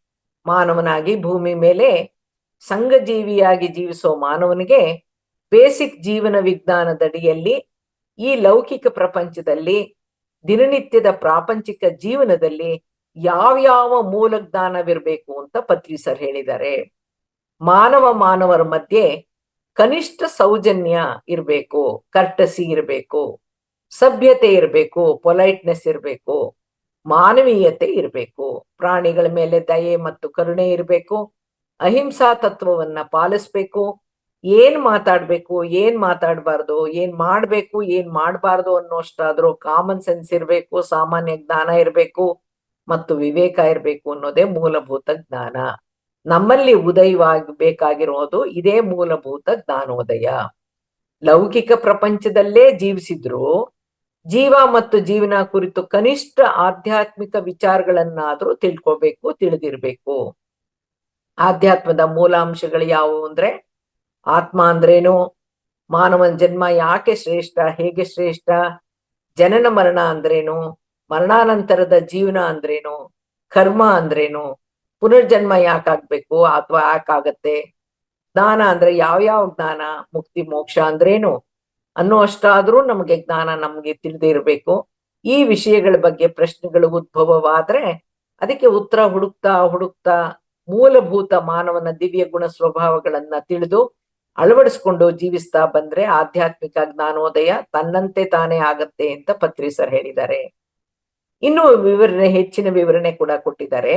ಈ ಜ್ಞಾನೋದಯ ಎನ್ಲೈಟನ್ಮೆಂಟ್ ಅನ್ನೋ ಸ್ಥಿತಿ ಏನಿದೆಯೋ ಅದು 100ಕ್ಕೆ 35 ಮಾರ್ಕ್ಸ್ಗಳನ್ನು ತಗೊಂಡು ಪಾಸ್ ಮಾಡಿ ಒಂದು ಡಿಗ್ರಿನ ಪಾಸ್ ಮಾಡ್ಬಿಟ್ಟು ನಾನೀಗ ಪದವೀಧರ ಅಂತ ಹೇಳ್ಕೊಳ್ಳೋ ತರದ ಒಂದು ಸ್ಥಿತಿ ಅಲ್ಲ. ಆ 35 ಅಂಕಗಳ ಜಾಗದಲ್ಲಿ 100ಕ್ಕೆ 100 ಅಂಕಗಳು ಬರೋವರೆಗೂ ಹಲವಾರು ಜನ್ಮಗಳ ಮೂಲಕ ಸಾಧನೆಯ ಮೂಲಕ ಕಲಿಕೆ ಸಾಗ್ಬೇಕು, ಪರಿಪೂರ್ಣತೆ ಸಾಧಿಸ್ಬೇಕು ಅಂತಾನು ಹೇಳಿದ್ದಾರೆ. ಪತ್ರಿ ಸರ್ ಹೇಳ್ತಾರೆ, ಆಧ್ಯಾತ್ಮಿಕ ಶಾಸ್ತ್ರದ ಪರಿಜ್ಞಾನದಲ್ಲಿ 4 ವಿಭಾಗಗಳಿವೆ. ಆ 4 ವಿಭಾಗಗಳು ಯಾವುದು ಅಂದ್ರೆ, ಧ್ಯಾನ, ದಿವ್ಯ ಜ್ಞಾನ ಪ್ರಕಾಶ, ನಿತ್ಯ ಜಾಗ್ರತೆ, ಮನೋಶಕ್ತಿ. ಅಂದ್ರೆ meditation, enlightenment, awareness, mind power ಅಂತ. ಈ ಪರಿಕಲ್ಪನೆ ಕುರಿತು ಪತ್ರಿ ಸರ್ ಕೊಟ್ಟಿರೋ ವಿವರಣೆ ಏನಂದ್ರೆ, ಆಧ್ಯಾತ್ಮಿಕ ಶಾಸ್ತ್ರದ ಮೂಲನೇ ಧ್ಯಾನ, ಅದರಲ್ಲೂ ಸರಳ ಸುಲಭ ಸಹಜ ಆನಾಪಾನಸತಿ ಧ್ಯಾನ. ಈ ಸರಳ ಆನಾಪಾನಸತಿ ಧ್ಯಾನದಿಂದಾನೇ, ವಿಪಸನ ಮಾರ್ಗದಿಂದಾನೇ ದಿವ್ಯ ಜ್ಞಾನ ಪ್ರಕಾಶಕ್ಕೆ ಅಂದ್ರೆ ಜ್ಞಾನೋದಯಕ್ಕೆ ಅರ್ಹರಾಗ್ತೀವಿ ನಾವು.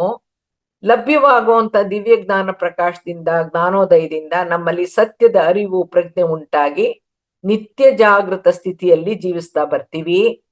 ಧ್ಯಾನದಿಂದ ದಿವ್ಯ ಜ್ಞಾನ ಪ್ರಕಾಶದ ಪರಿಣಾಮವಾಗಿ ಪ್ರತಿ ಕ್ಷಣಾನು ನಾವು ಜಾಗರೂಕಾಗಿ ಜೀವಿಸೋ ನಿತ್ಯ ಜಾಗೃತ ಸ್ಥಿತಿಯಿಂದ ಮನೋಶಕ್ತಿ ಹಾಗೂ ಸುಪ್ತ ಅಂತಃಶಕ್ತಿಗಳು, ದಿವ್ಯ ಚಕ್ಷುಗಳು ತೆರ್ಕೊಂಡು ದಿವ್ಯ ಶಕ್ತಿಗಳು ಪ್ರಬಲವಾಗಿ ಆಧ್ಯಾತ್ಮಿಕ ಬೆಳವಣಿಗೆ ಆಗ್ತಾ ಅತೀಂದ್ರಿಯ ಅನುಭವಗಳು ಆಗ್ತಾ ಮುಕ್ತಿ ಮೋಕ್ಷ ಪ್ರಾಪ್ತಿ ಆಗುತ್ತೆ. ಇದು ಆಧ್ಯಾತ್ಮಿಕ ಶಾಸ್ತ್ರದ ಸರಳ ಸತ್ಯ ಸಿದ್ಧಾಂತ.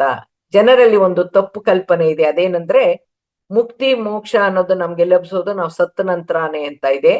ಪತ್ರಿ ಸರ್ ತಿಳಿಸಿರೋ ಪ್ರಕಾರ ಜೀವಿಸ್ತಾ ಇರುವಾಗ್ಲೇ ಅರಿವಿನಿಂದ ಜ್ಞಾನೋದಯವನ್ನ ಪಡೆಯೋ ಮೂಲಕ ಮುಕ್ತಿ ಮೋಕ್ಷವನ್ನ ಸಾಧಿಸೋದನ್ನು ಸಾಧಿಸಿದವನನ್ನ ಜೀವನ್ ಮುಕ್ತ ಅಂತ ಕರೆಯೋದು. ಅಂದ್ರೆ ಮುಕ್ತಿ ಪಡೆಯಕ್ಕೆ, ಮೋಕ್ಷ ಪಡೆಯಕ್ಕೆ, ಜ್ಞಾನೋದಯ ಪಡೆಯಕ್ಕೆ ನಾವು ಸಾಯ್ಲೇಬೇಕು ಅಂತ ಇಲ್ಲ, ಜೀವಿಸ್ತಾ ಇರುವಾಗ್ಲೇ ನಾವು ಪಡೆಯಕ್ ಸಾಧ್ಯ ಅಂತ. ಪತ್ರಿ ಸರ್ ಅವರು ಜೀವನ್ ಮುಕ್ತರು. 1979ನೇ ಇಸ್ವಿನಲ್ಲೇ ಜ್ಞಾನೋದಯವನ್ನ ಹೊಂದಿದವರು. ಜ್ಞಾನೋದಯದ ಪಥವನ್ನ ಇನ್ನೂ ಒಂದು ರೀತಿಯಲ್ಲಿ ವಿವರಿಸಿದ್ದಾರೆ. SSLC ನಲ್ಲಿ 100ಕ್ಕೆ 25-30 ತಗೊಂಡಾಗ ಪರ್ಸೆಂಟೇಜ್ ಆಫ್ ಪಾಸ್ ಅನ್ನ, ರಿಸಲ್ಟ್ ಅನ್ನ ಇಂಪ್ರೂವ್ ಮಾಡ್ಬೇಕು ಅಂತ ಗ್ರೇಸ್ ಮಾರ್ಕ್ಸ್ ಸೇರಿಸ್ತಾರೆ, ಗೊತ್ತಿದೆ ನಮ್ಗೆಲ್ಲ. ಸೊ ಈ ಜ್ಞಾನೋದಯ ಅನ್ನೋದು ಗ್ರೇಸ್ ಮಾರ್ಕ್ಸ್ ಸೇರಿಸ್ಬಿಟ್ಟು SSLC ಪಾಸ್ ಮಾಡಿಸಿದಷ್ಟು ಸುಲಭ ಅಲ್ಲ ಈ ಜ್ಞಾನೋದಯದ ಪರೀಕ್ಷೆ. ಎನ್ಲೈಟನ್ಮೆಂಟ್ ಅನ್ನುವಂತ ಜ್ಞಾನೋದಯದ ಪಥ ಬಹಳ ಸುದೀರ್ಘವಾಗಿರುತ್ತೆ. ಅದರಲ್ಲೂ ಕೂಡ 4 ಹಂತಗಳಿದೆ. ಅದರಲ್ಲಿ ಯಾವುದೇ ಶಾರ್ಟ್ ಕಟ್ ಮೆಥಡ್ ಇಲ್ಲ.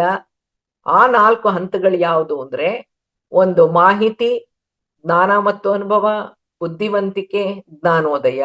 ಇಂಗ್ಲಿಷ್ ಅಲ್ಲಿ information, knowledge and experience, wisdom, enlightenment ಅಂತ ಹೇಳಿದ್ದಾರೆ. ಪತ್ರಿ ಸರ್ ಹೇಳೋದೇನು ಅಂದ್ರೆ, ಆಧ್ಯಾತ್ಮಿಕತೆ ಬಗ್ಗೆ ಮಾಹಿತಿಯೇ ಇಲ್ಲದೆ ಇರೋರು ಕೋಟ್ಯಾನುಕೋಟಿ ಜನರಿದ್ದಾರೆ. ಆತ್ಮಜ್ಞಾನವನ್ನ ಧ್ಯಾನದ ಮೂಲಕವೇ ಪಡಿಬಹುದು ಅನ್ನೋ ತಿಳುವಳಿಕೆನೂ ಇಲ್ಲದೆ ಇರೋರು ಇದ್ದಾರೆ. ಅವರಿಗೂ ಧ್ಯಾನ ಮುಟ್ಟಬೇಕು. ಅದಕ್ಕಾಗಿ PSSM ಸ್ಥಾಪನೆ ಆಗಿರೋದು. ಕರೋನಾ ಬಂದಾಗ್ನಿಂದಾನು ಆನ್ಲೈನ್ ಧ್ಯಾನ ತರಗತಿಗಳು, ಝೂಮ್ ಕ್ಲಾಸ್ಗಳು ಬೇಕಾದಷ್ಟು ನಡೀತಾ ಇದೆ. ಹಳ್ಳಿಗಳಲ್ಲೂ ಕೂಡ ಸ್ಮಾರ್ಟ್ ಫೋನ್ ಬಳಕೆಯಲ್ಲಿದೆ. ಜನರು ಧ್ಯಾನಾಸಕ್ತರು ಯೂಟ್ಯೂಬ್ ಮೂಲಕ, PCS, PMC ಕನ್ನಡ ಮೂಲಕ, PSSM ಮೈಸೂರು, ಜಯ ಹೋ, ಮಹಾವತಾರ್ ಫೌಂಡೇಶನ್ ಚಾನೆಲ್ಗೆ ಸಬ್ಸ್ಕ್ರೈಬ್ ಮಾಡ್ಕೊಡೋದನ್ನ ಹೇಳ್ಕೊಡ್ಬೇಕು, ಸಬ್ಸ್ಕ್ರೈಬ್ ಮಾಡಿಸ್ಬೇಕು, ಹೆಚ್ಚಿನ ಮಾರ್ಗದರ್ಶಿ ಮಾಹಿತಿಗಳನ್ನ ಕೊಡಬೇಕು. ಅವರು ಧ್ಯಾನ ಮತ್ತು ಆಧ್ಯಾತ್ಮಿಕ ಮಾಹಿತಿಗಳನ್ನ ಸಂಗ್ರಹಿಸಿ ಅವ್ರೇನ್ ಮಾಡ್ಬೇಕು, ಮನಸ್ಸನ್ನ ಕೇಂದ್ರೀಕರಿಸಿ ಬುದ್ಧಿವಂತಿಕೆಯನ್ನು ಬಳಸೋ ಹಂಗ್ ಮಾಡಿ ಅವರನ್ನ ಧ್ಯಾನದಲ್ಲಿ ತೊಡಗಿಸಿ ಮೊದಲಿಗೆ ನಾವು ಅವರನ್ನ ಆತ್ಮಜ್ಞಾನಿಗಳನ್ನಾಗಿಸ್ಬೇಕು. ಪರಿಪೂರ್ಣ ಸತ್ವಾದ ಸತ್ಯ ಜ್ಞಾನವನ್ನ ನಿಸ್ವಾರ್ಥವಾಗಿ ವಿಶ್ವಕ್ಕೆ ಹಂಚಬೇಕು ಅನ್ನೋದೇ PSSM ನ ಧ್ಯೇಯೋದ್ದೇಶ.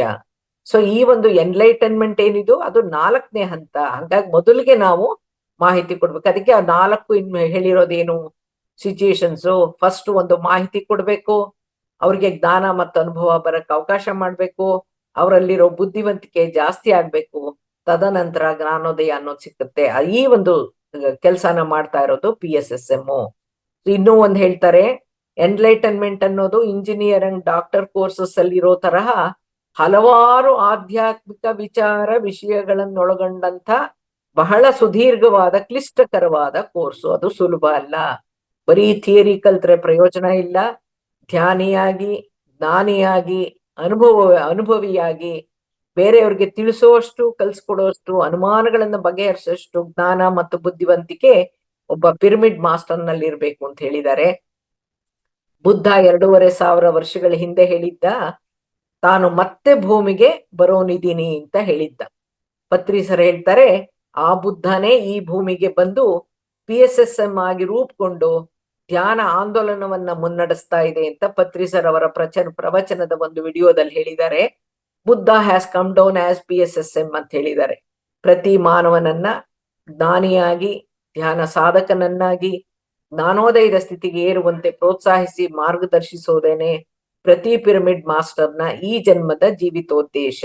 ಬುದ್ಧ ಒಬ್ಬನೇ ಅಲ್ಲ, ಎಲ್ರೂ ಬುದ್ಧರಾಗ್ಬೋದು, ಬುದ್ಧತ್ವವನ್ನ ಸಾಧಿಸ್ಬೋದು, ಜ್ಞಾನೋದಯವನ್ನ ಪಡಿಬೋದು, ಪಡಿಲೇಬೇಕು ಅನ್ನೋದೇನೆ ಪತ್ರಿ ಸರ್ ಅವರ ಗುರಿ ಅಂತ ಹೇಳ್ತಾ ಇವತ್ತಿನ ಉಪನ್ಯಾಸವನ್ನ ಮುಗಿಸ್ತಾ ಇದ್ದೀನಿ. ನಾಳೆ ಈ ಜ್ಞಾನೋದಯವನ್ನ ಹೇಗೆ ಸರಳವಾಗಿ, ಸುಲಭವಾಗಿ ಅರ್ಥ ಮಾಡಿಕೊಂಡು ಸಹಜ ಜೀವನವನ್ನ ಸಾಗಿಸೋ ಮೂಲಕನೇ ಹೇಗೆ ಜ್ಞಾನೋದಯವನ್ನ ಸಾಧಿಸ್ಬೋದು ಅನ್ನೋದನ್ನ ತಿಳ್ಕೊಳ್ಳೋಣ. ಆಧ್ಯಾತ್ಮಿಕವಾಗಿ ಜ್ಞಾನೋದಯಕ್ಕೆ ಪರ್ಯಾಯ ಪದಗಳಾಗಿ ಯಾವ್ಯಾವ ಪದಗಳಿದೆಯೋ ಆ ಪದಗಳನ್ನ ಅರ್ಥ ಮಾಡ್ಕೊಂಡ್ರೆ ನಮ್ಗೆ ಜ್ಞಾನೋದಯ ಲಭಿಸಲ್ಲ. ನಿಜವಾಗಿ ಹೇಗೆ ಜೀವಿಸಿದರೆ ನಮ್ಗೆ ಜ್ಞಾನೋದಯ ಅನ್ನೋದಾಗತ್ತೆ ಅನ್ನೋದನ್ನ ನಾಳೆ ತಿಳ್ಕೊಳ್ಳೋಣ ಅಂತ ಹೇಳ್ತಾ ಇವತ್ತಿನ ಕಾರ್ಯಕ್ರಮವನ್ನ ಮುಗಿಸ್ತಾ ಇದ್ದೀನಿ. Thank you, thank you, thank you. Madam, ನಮ್ಗೆ ಮತ್ತೊಂದು ಸರಿ ಹೃತ್ಪೂರ್ವಕ ಧನ್ಯವಾದಗಳು. ಯಾಕಂದ್ರೆ ಇಂಥ ಹಲವಾದ ಜ್ಞಾನ ನಮ್ಗೆ ತಿಳಿಸ್ಕೊಟ್ಟಿದ್ದಕ್ಕೂ, ಇಂಥ ಈ ಜ್ಞಾನೋದಯ ಅನ್ನೋದೇ ನಮ್ಮ ಜೀವನದ ಮುಖ್ಯ ಗುರಿ. ಮಾನವ ಕುಲದ ಅತ್ಯಂತ ಶ್ರೇಷ್ಠವಾದ, ಅತಿ ವಿಶಿಷ್ಟವಾದ, ಕೊನೆಯದಾಗಿ ಹೊಂದಬೇಕಾಗಿರುವಂತಹ ಸ್ಥಿತಿ ಇದು. ಯಾವುದೋ ಒಂದು ಜನ್ಮದಲ್ಲಿ ಖಂಡಿತವಾಗಿ ಪಡೆಯಬೇಕಾಗಿರುವಂತ. ಯಾಕಂದ್ರೆ ಜನ್ಮಗಳು ಎಷ್ಟೇ ಇರ್ಬೋದು, ಕೊನೆಯದಾಗಿ ನಾವು ಹೊಂದಬೇಕಾದಂತ ಅತ್ಯಂತ ಉತ್ಕೃಷ್ಟ ಈ ಸ್ಥಿತಿಯನ್ನು, ಜ್ಞಾನೋದಯವನ್ನು ಅತಿ ಸುಲಭವಾಗಿ, ಅತಿ ಸವಿವರವಾಗಿ ತಿಳಿಸ್ಕೊಟ್ಟಿದ್ದಕ್ಕೂ ಮತ್ತೊಂದ್ಸರಿ ಧನ್ಯವಾದಗಳು. Thank you. Right, Bhadra madam. ನಮಸ್ತೆ ಅಮ್ಮ. ತುಂಬಾ ನಮಸ್ತೆ. ಅದ್ಭುತವಾಗಿ ಸರಳವಾಗಿ ತಿಳಿಸ್ಕೊಟ್ಟಿದ್ದೀರಾ. ಜ್ಞಾನೋದಯ ಅಂದ್ರೆ ತನ್ನನ್ನು ತಾನೇ ಅರ್ಥಕೊಳ್ಳೋದು ಅಂತ. ಅಂದ್ರೆ ನಮ್ಗೆ ಯಾವಾಗ ಅರಿವಾಗುತ್ತೋ ಆಗ ಜ್ಞಾನೋದಯ ಆಗುತ್ತೆ ಅಂತ. ಅಂದ್ರೆ ಅದನ್ನ ಹೇಗೆ ಸಾಧ್ಯ ಅಂದ್ರೆ ಧ್ಯಾನದ ಮೂಲಕ ನಾವು ಅದನ್ನ ಪರಿಹರಿಸ್ಕೊಳ್ಬೋದು, ನಾವು ಅರಿವು ತಿಳ್ಕೊಬೋದು ಅಂತ ತುಂಬಾ ಚೆನ್ನಾಗಿ ತಿಳಿಸಿದ್ದೀರಾ ಇವತ್ತಿನ ಉಪನ್ಯಾಸದಲ್ಲಿ. Thank you madam. Thank you, thank you, thank you. Thank you. ಈಗ ಮೇಡಮ್, ಅದು ಈಗ ಒಬ್ಬೊಬ್ಬ ವ್ಯಕ್ತಿ ಅಂದ್ರೆ ಈಗ ಧ್ಯಾನ ಮೂಲಕನೇ ಅವನ್ನ ಹತ್ಕೊಳ್ಬೇಕಾ ಅಥವಾ ಹುಟ್ಟಾನೆ ಒಬ್ಬೊಬ್ರು ತಗೊಬಂದ್ಕೊಂಡಿರ್ತಾರಲ್ಲ ಆ ಅರಿವನ್ನ, ಹೌದಾ?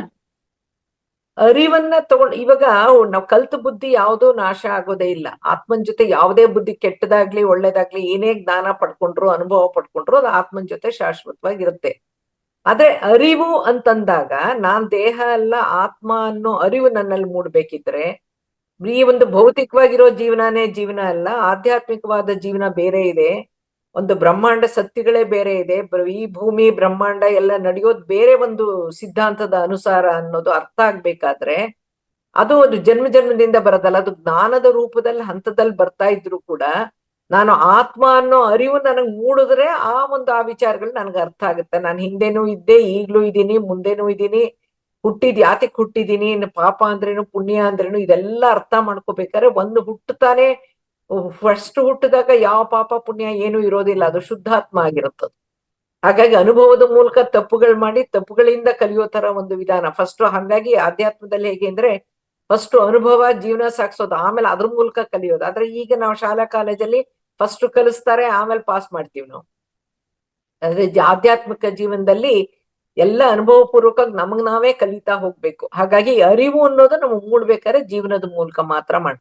ಈಗ ನಮ್ಗೆಲ್ಲ ಜ್ಞಾನೋದಯ ಅನ್ನೋ ಪದ ಏನು ಗೊತ್ತಿಲ್ಲ ಅಂತಲ್ಲ, ಆಧ್ಯಾತ್ಮಿ ಆಗದೆ ಇದ್ರು ಧ್ಯಾನಿ ಆಗದೆ ಇದ್ರು ಜ್ಞಾನೋದಯ ಅನ್ನೋ ಪದವನ್ನ ಬಳಸೋ ಒಂದು ಅಭ್ಯಾಸ ನಮ್ಮಲ್ಲಿದೆ. ಈಗ ಮಕ್ಕಳಿಗೆ ಏನಾದ್ರು ಬುದ್ಧಿ ಹೇಳ್ತೀವಿ, ಅವ್ರು ಕೇಳಿಸ್ಕೊಳ್ಳಲ್ಲ, ಇಲ್ಲ ನಾ ಮಾಡೇ ಮಾಡ್ತೀನಿ ಅಂತ ಹಠ ಮಾಡ್ತಾರೆ. ಆಮೇಲೆ 4-5 ದಿನ ಆದ್ಮೇಲೆ ಬಂದು ಆಯ್ತು ನೀವು ಹೋಗಲ್ಲ ನಾನು ಈಗ ಜ್ಞಾನೋದಯ ಆಯ್ತಾ ಅಂತ ಕೇಳ್ತೀವಿ ನಾವು. ಅಂದ್ರೆ ಅರ್ಥ ಏನು, ನಾನು ಆವತ್ ಹೇಳಿದ್ದು ನಿನ್ಗೆ ಅರ್ಥ ಆಗ್ಲಿಲ್ಲ, ಈಗ ಅರ್ಥ ಆಯ್ತಾ ಅಂತ. ಅಂದ್ರೆ ನಾವ್ ಏನೇ ಹೇಳಿದ್ರು ಒಂದು ವ್ಯಕ್ತಿಗೆ ಆ ಕ್ಷಣದಲ್ಲಿ ಅರ್ಥ ಆಗ್ಬೇಕು ಅಂತಿಲ್ಲ. ಯಾಕೆಂದ್ರೆ ಅವ್ನ ಅರ್ಥ ಮಾಡ್ಕೊಳ್ಳೋ ಮಟ್ಟಕ್ಕೆ ಅವನು ಬೆಳೀತಾ ಬೆಳೀತಾ ಅರ್ಥ ಆಗೋದು. ಹಾಗಾಗಿ ಪತ್ರಿಸರು ಎಷ್ಟು ವಿಧದಲ್ಲಿ ಹೇಳಿದ್ದಾರೆ ಅದನ್ನ.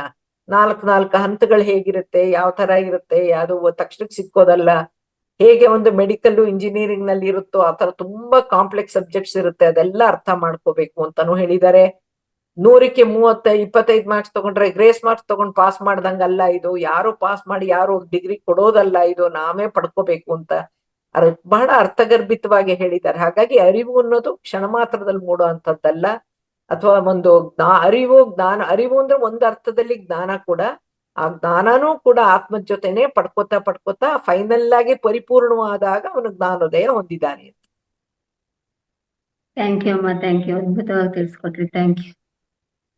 ಮಾಸ್ಟರ್ಸ್, ಯಾರಿಗಾದ್ರೂ ಇದೇ ತರ ಸಂದೇಹಗಳಿದ್ರೆ ಮನೋರಮಾ ಅಮ್ಮ ನಮ್ ಜೊತೆಗಿದ್ದಾರೆ, ನೀವು ಬರೆಯಿಸ್ಕೊಳ್ಬಹುದು. ಮತ್ತ ನಿಮ್ಮ ಅನುಭವ ಏನಾದ್ರೂ ಇದ್ರೆ ಹೇಳ್ಬಹುದು ಇವತ್ತಿನ ವಿಷಯದ ಬಗ್ಗೆ. ಹ್ಯಾಂಡ್ ರೈಸ್ ಮಾಡಿ.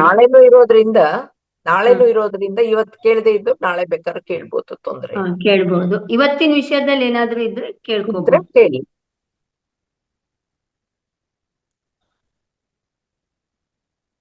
ಯಶೋದಾ ಮೇಡಮ್.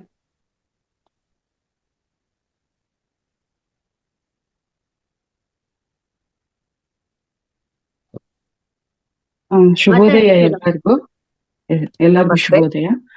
ನಮಸ್ತೆ ಮನೋರಮಾ ಮೇಡಮ್. ನನ್ನ ಪ್ರಶ್ನೆ ಏನು ಅಂತಂದ್ರೆ, ಇವತ್ತಿನ ವಿಷಯವಾಗಿ ಈಗ ಜ್ಞಾನೋದಯ ಪಡ್ಕೊಳ್ಳಿಕ್ಕೆ ಆತ್ಮ ಸಾಕ್ಷಾತ್ಕಾರ ಅಂತಾನು ಹೇಳ್ಬೋದು, ಅದನ್ನ ಪಡ್ಕೊಳ್ಳೋದಕ್ಕೆ ನಮ್ಗೆ ಸನ್ಯಾಸತ್ವ ತಗೊಂಡಿರೋರಲ್ಲಿ ಸುಲಭವ, ಸಾಂಸಾರಿಕ ಜೀವನದಲ್ಲಿ ಇರೋಂಥವ್ರಿಗೆ ಸುಲಭವ? ಯಾರಿಗೆ ಸುಲಭ, ಯಾರಿಗೆ ಕಠಿಣ? ಇದರಲ್ಲಿ ಸುಲಭ ಕಠಿಣ ಅನ್ನೋದು ಪ್ರಶ್ನೆನೇ ಇಲ್ಲ ಇದು. ಯಾಕೆಂದ್ರೆ ಸಂಸಾರದಲ್ಲಿ ನಿರ್ವಾಣ ಅಂತ ಮನೆಯಲ್ಲಿ ಮದ್ವೆ ಮಾಡ್ಕೊಂಡು ಹೆಂಡತಿ ಮಕ್ಕಳನ್ನ ಬುದ್ಧ ಬಿಟ್ಟು ಹೋದಂಗೆ ಬಿಟ್ಟೋಗಿ ಅವನು ಸನ್ಯಾಸಿತ್ವ ತಗೊಂಡು 5 ವರ್ಷ ಕಷ್ಟಪಟ್ಟು ಸಾಧನೆ ಮಾಡ್ಕೊಂಡು ಜ್ಞಾನೋದಯ ಪಡ್ಕೊಂಡ. ಅವನು ಪಡ್ಕೊಂಡ ಜ್ಞಾನೋದಯನ ತಾನ್ ಮಾತ್ರ ಇಟ್ಕೊಳ್ದೆ ಇಡೀ ಪ್ರಪಂಚಕ್ಕೆ ಹಂಚಿದ ಅವನು. ಅದು ನಿಜವಾದ ಜ್ಞಾನೋದಯ ಅಂತ ಹೇಳ್ತಾರೆ ಪತ್ರಿಸರು. ಸಂಸಾರದನ್ನ ಬಿಟ್ಬಿಟ್ಟು ಎಲ್ಲೋ ಹೋಗಿ ಹಿಮಾಲಯದಲ್ಲಿ ಕೂತ್ಕೊಳ್ಳೋದು ಜ್ಞಾನೋದಯ ಪಡ್ಕೊಳ್ಳೋಕೆ ಸುಲಭ ಅಂತಲ್ಲ. ಅಂದ್ರೆ ಜೀವನದ ಮೂಲಕ ನಾವು ಪ್ರತಿ ಹಂತ, ನಮ್ಮ ನಡವಳಿಕೆ, ನಮ್ಮ ರೀತಿ ನೀತಿ, ನಮ್ಮ ಭಾವೋದ್ವೇಗಗಳು ಇವೆಲ್ಲವನ್ನು ನಮ್ಮ ದೇಹ ಮನಸ್ಸು ನಮ್ಮ ಬುದ್ಧಿಯನ್ನ ನಮ್ಮ ಕೈಯಲ್ಲಿ ಇಟ್ಕೊಂಡು ಕಂಟ್ರೋಲ್ ಅಲ್ಲಿ ಇಟ್ಕೊಂಡು ನಾವು ಜೀವನ ಸಾಗಿಸ್ತಾ ಜ್ಞಾನವನ್ನು ಪಡ್ಕೊಂಡ್ರೆ ಅದು ಜ್ಞಾನೋದಯ. ಅದೇ ಸುಲಭ. Thank you so much. Thank you Yashoda madam, thank you. ಸನ್ನೇಗೌಡ್ರು. ನಮಸ್ತೆ ಮೇಡಮ್, ಎಲ್ಲ ಮಾಸ್ಟರ್ಸ್ಗೆ ನಮಸ್ಕಾರಗಳು. ಅಷ್ಟೇ. ಒಂದು ಅನುಮಾನ ಬರುತ್ತೆ, ಏನಂತಂದ್ರೆ ಉದಾಹರಣೆಗೆ ಈಗ ಬುದ್ಧ ಸ್ವಾಮೀಜಿ ಹೇಳಿದ್ದನ್ನ ಪತ್ರಿಜಿ ಅವ್ರು ಹೇಳಿರೋ ರೀತಿಯಲ್ಲಿ ನಾವು ಮೋಕ್ಷ ಹೊಂದ್ಲಿಕ್ಕೆ ತಗೊಳ್ತಕ್ಕಂಥ ನಿರ್ಧಾರಕ್ಕೂ ಬಸವಣ್ಣನವರು ಲಿಂಗ ಪೂಜೆ ಮಾಡಿ ಅದರಲ್ಲೇ ತದೇಕ ಚಿತ್ತದಿಂದ ನೋಡ್ತಾ ನೋಡ್ತಾ ಲಿಂಗನೇ ತಾನಾಗಿಬಿಟ್ಟು ಅಂದ್ರೆ ಭಗವಂತನೇ ತಾನಾಗಿ ಮೋಕ್ಷ ಹೊಂದತಕ್ಕಂತ ರೀತಿಗೂ ಕಂಪೇರ್ ಮಾಡಿದಾಗ ಕೆಲವೊಂದಿಷ್ಟು ಅಸ್ತವ್ಯಸ್ತಗಳಾದವು. ಬಸವಣ್ಣವ್ರು ಎಷ್ಟು ತಿದ್ದಿ ತಿಳಿ ಹೇಳಿದ್ರು ಕೂಡ 12ನೇ ಶತಮಾನದಲ್ಲಿ ಕೂಡ ಕೊನೆಗೆ ಅವ್ರಿಗೆ ಒಂದು ಭಯಂಕರವಾದ ಘೋರ ಶಿಕ್ಷೆ ಕೊಡೋ ರೀತಿಯಲ್ಲಿ ಈ ಸಮಾಜ ನಿರ್ಮಾಣ ಆಯ್ತು. ಅದೇನಕ್ಕೆ ಪ್ರಕೃತಿ ಆತರ ಮಾಡ್ತೋ ಅವ್ರಿಗೆ ಯಾಕೆ ಕೊಡ್ತೋ ಗೊತ್ತಿಲ್ಲ.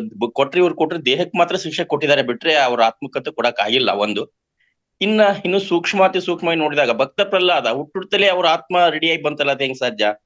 ತಾವ್ ಹೇಳಿದ್ರೀಗ ನಮ್ಮ ಆತ್ಮಕ್ಕೆ ಸಾವಿಲ್ಲ, ದೇಹಕ್ಕೆ ಮಾತ್ರ ಸಾವು ಅಂತ ಹೇಳ್ಬಿಟ್ಟು. ಹಾಗಿದ್ರೆ ಈ ಜನ್ಮದಲ್ಲಿ ಬಂದು 108 ಪಾಪಗಳನ್ನ ಮಾಡ್ತಾನೆ. ತಂದೆ ತಾಯಿ ಒಳ್ಳೆಯವರು, ಒಳ್ಳೆ ಗುರುಗಳ ಮಾರ್ಗದರ್ಶನ ಒಳಗ ಬೆಳೆದಿರ್ತಾನೆ ಶಿಷ್ಯ. ಆದ್ರೆ ಬರ್ತಾ ಬರ್ತಾ ಕ್ರೂರಿ ಆಗ್ತಾನ, ಕಠೋರಿ ಆಗ್ತಾನ, ಒಂಥರ ಉಗ್ರಗಾಮಿ ತರ ಆಗ್ತಾನೆ. ಬಟ್ ಹಿಂದಿನ ಜನ್ಮದಲ್ಲಿ ಅವನು ಒಳ್ಳೆ ಕೆಲಸನ ಮಾಡಿದ, ಸಂಪಾದನೆ ಮಾಡಿದ ಆತ್ಮನೇ ಇತ್ತು ಅಂದ್ರು ಕೂಡ ಈಗ ಆಗ್ತಾನಲ್ಲಂಗ್ರ ದೇಹ ಕಲ್ತು ವಿನಾಶ ಆಗ್ತದೆ. ಆತ್ಮ ಇದ್ದಿದ್ರೆ ಅದನ್ನ ರಕ್ಷಣೆ ಮಾಡ್ಬೋದಾಗಿತ್ತಲ್ಲ. ಇದು ಸ್ವಲ್ಪ ಗೊಂದಲ ಆಗ್ತಾ ಇದೆ. ಹಾಗಾಗಿ ಬಿಟ್ಟು ಅದೇನಾದ್ರೂ ಕ್ಲಾರಿಟಿ ಮೋಸ್ಟ್ಲಿ ನಮಗೆ ನಾಳೆ ಸೆಷನ್ ಪೂರ ಕೇಳಿದಾಗ ನಮಗೆ ಕಂಪ್ಲೀಟ್ ಆಗುವುದು ಅಂತ ಒಂದು ಇದು ಬರುತ್ತೆ. ಅದಕ್ಕೆ ಸಾಧ್ಯ ಆದ್ರೆ ಹೇಳಿ ಮೇಡಮ್, ಇಲ್ಲ ನಾಳೆ ಕೇಳಿದ ನಂತರ ಬೇಕಾದ್ರೆ ಡಿಸ್ಕಸ್. ಏನು ಅಂತಂದ್ರೆ ಇದರಲ್ಲಿ ಕೆಲವು ವಿಚಾರಗಳು ಸೇರ್ಕೊಂಡಿರುತ್ತೆ ಸರ್. ಇದು ಈಗ ನಮ್ಮ ಆತ್ಮ ಅಂಶಾತ್ಮವಾಗಿ ಪೂರ್ಣಾತ್ಮ ನಮ್ಮನ್ನ ಸೃಷ್ಟಿ ಮಾಡಿದಾಗ ಶುದ್ಧಾತ್ಮ, ಈ ಪರಮಾತ್ಮನ ಹಂತಕ್ಕೆ ಬೇರೆ ಜಾಸ್ತಿ ಪರಮಾತ್ಮಗಳಾಗ್ಲಿ ಪೂರ್ಣಾತ್ಮರಾಗ್ಲಿ ಜನಗಳಿಗೆ ಮಾಹಿತಿ ಕೊಡುವಂತವ್ರಾಗ್ಲಿ ಮಾರ್ಗದರ್ಶನ ಮಾಡುವಂತವ್ರಾಗ್ಲಿ ಅಂತ ಅಂಶಾತ್ಮಗಳನ್ನ ಪೂರ್ಣಾತ್ಮನ ಸೃಷ್ಟಿ ಮಾಡ್ತಾನೆ. ಆಗ ಅದು ಶುದ್ಧಾತ್ಮ. ಅದಕ್ಕೆ ಪಾಪ ಪುಣ್ಯ ಅವೆಲ್ಲ ಗೊತ್ತಿಲ್ಲ. ಅದು ಇನ್ಫೆಂಟ್ ಸೋಲ್ ಅಂತ ಹೇಳ್ತಾರೆ. ಅಂದ್ರೇನು, ಜಸ್ಟ್ ಹುಟ್ಟಿರೋ ಅಂತ ಸೋಲ್. ಅದು ಪುಟ್ಟ ಮಗು ಹೇಗೆ ಹುಟ್ಟುತ್ತೋ ಹಾಗೆ ಅದು ಬಾಲಕನಾಗಿ ಯುವಾತ್ಮನಾಗಿ ವೃದ್ಧಾತ್ಮನಾಗಿ ಎಲ್ಲ ಬೆಳಿಬೇಕು ಅಂತಂದ್ರೆ ಎಷ್ಟೋ ಜನ್ಮಗಳು ಬೇಕಾಗ್ತಾ ಹೋಗುತ್ತದೆ, ಕಲಿತಾ ಹೋಗುತ್ತೆ. ಆತ್ಮ ಮೊದಲನೇ ಸಲಕ್ಕೆ ಅದ್ ಯಾವ ಅನುಭವವನ್ನ ಪಡ್ಕೋಬೇಕು, ಯಾರ ಒಂದು ತಂದೆ ತಾಯಿ ಕೈ ಕೆಳಗಡೆ ಬೆಳಿಬೇಕು ಅಂತಿರುತ್ತೋ ಆ ತಂದೆ ತಾಯಿ ಮೂಲಕ ಭೂಮಿಗೆ ಕಳಿಸಿರುತ್ತೆ, ಜನ್ಮ ಆಗಿರುತ್ತೆ. ಸೊ ಆ ವಾತಾವರಣದಲ್ಲಿ ಅದು ಬೆಳೀತಾ ಹೋಗುವಾಗ ಅದಕ್ಕೆ ಏನು ಗೊತ್ತಿಲ್ಲ. ಅದು ತಂದೆ ತಾಯಿ ಹೇಳಿದ್ದನ್ ಕೇಳ್ತಿರುತ್ತೆ, ಆ ವಾತಾವರಣಕ್ಕೆ ಹೊಂದ್ಕೋತಾ ಇರುತ್ತೆ, ಅವರ ಮಾರ್ಗದರ್ಶನಲ್ಲಿ ಎಲ್ಲ ಕೇಳ್ಕೊಂಡು ಬೆಳೆಯುತ್ತೆ.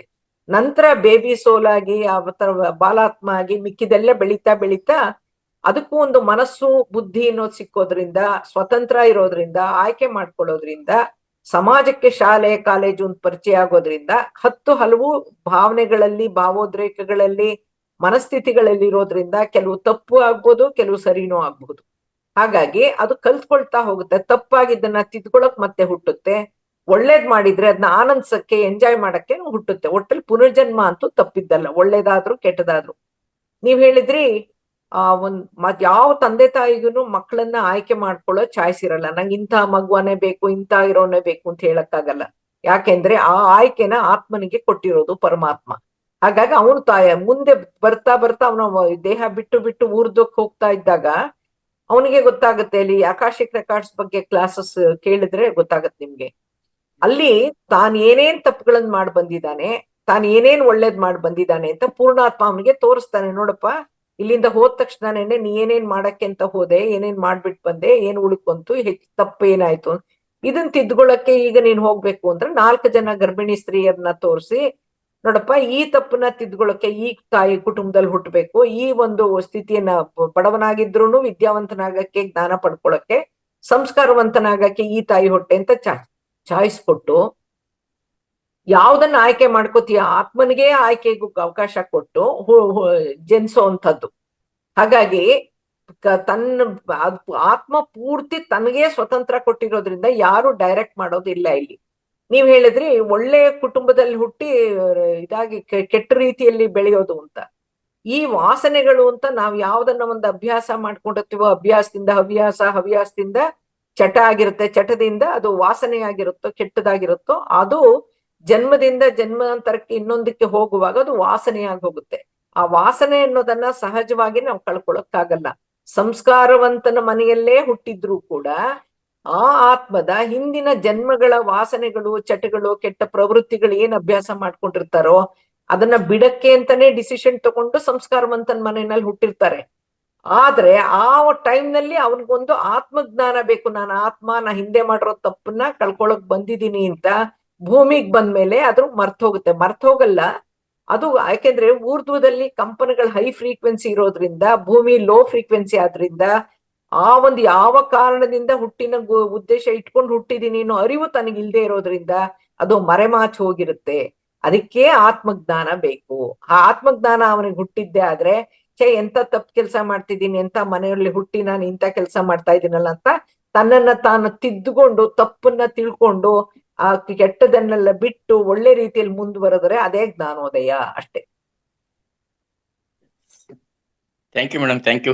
ಸಮಂಜಸವಾದಂತ ಒಂದಿಷ್ಟು ಉತ್ತರ ಕೊಟ್ರಿ. ಆದ್ರೆ ಇನ್ನೂ ಸುಮಾರು ನಮ್ಮಲ್ಲಿ ಕೆಲವೊಂದಿಷ್ಟು ಗೊಂದಲಗಳಿದಾವೆ. ಬಟ್ ನಿಮ್ಮ ಕ್ಲಾಸ್ ಆಧ್ಯಾತ್ಮನೇ ಗೊಂದಲ ಸರ್. ಆಕ್ಚುಲಿ ಒಬ್ರು ಹೇಳಿದ್ದನ್ನ ಇನ್ನೊಬ್ರು ಇಲ್ಲ ಅಂತಾರೆ, ಇನ್ನೊಬ್ರು ಇಲ್ಲ ಅಂದಿದ್ದನ್ನ ಇದೆ ಅಂತ ಹೇಳ್ತಾರೆ. ಯಾರಿಗೂ, ಯಾಕೆಂದ್ರೆ ಯಾವ್ದನ್ನು ತೋರ್ಸಕ್ಕಾಗಲ್ಲ ಇದ್ರಲ್ಲಿ. ಅನುಭವ ಪೂರ್ವಕವಾಗಿ, ಅನುಭೂತಿ ಪೂರ್ವಕವಾಗಿ ನಾವು ಅರ್ಥ ಮಾಡ್ಕೋಬೇಕಾಗಿರೋದ್ರಿಂದ ಆಧ್ಯಾತ್ಮ ಹೇಗೆ ಅಂದ್ರೆ ನನಗೆ ಬರಬೇಕು. ಈ ಬೆಂಗಾಲಿ ಸ್ವೀಟ್ ಇಟ್ಕೊಂಡು ಈ ಸ್ವೀಟ್ ತಿಂದಿದ್ದೀರಾ, ಚೆನ್ನಾಗಿದೆ, ಎಷ್ಟು ಚೆನ್ನಾಗಿರುತ್ತೋ ಇದು ಅಂದ್ರೆ ತಿಂದವ್ರಿಗೆ ಮಾತ್ರ ಗೊತ್ತು, ನೋಡ್ದವ್ರಿಗೆಲ್ಲ ಗೊತ್ತಿರಲ್ಲ. ಹಾಗೆ ಆಧ್ಯಾತ್ಮ ನನ್ನ ಅನುಭವಕ್ಕೆ ಬಂದ್ರೆ ಮಾತ್ರ ನನ್ಗೆ ಅರ್ಥ ಆಗುತ್ತಷ್ಟೇನೆ.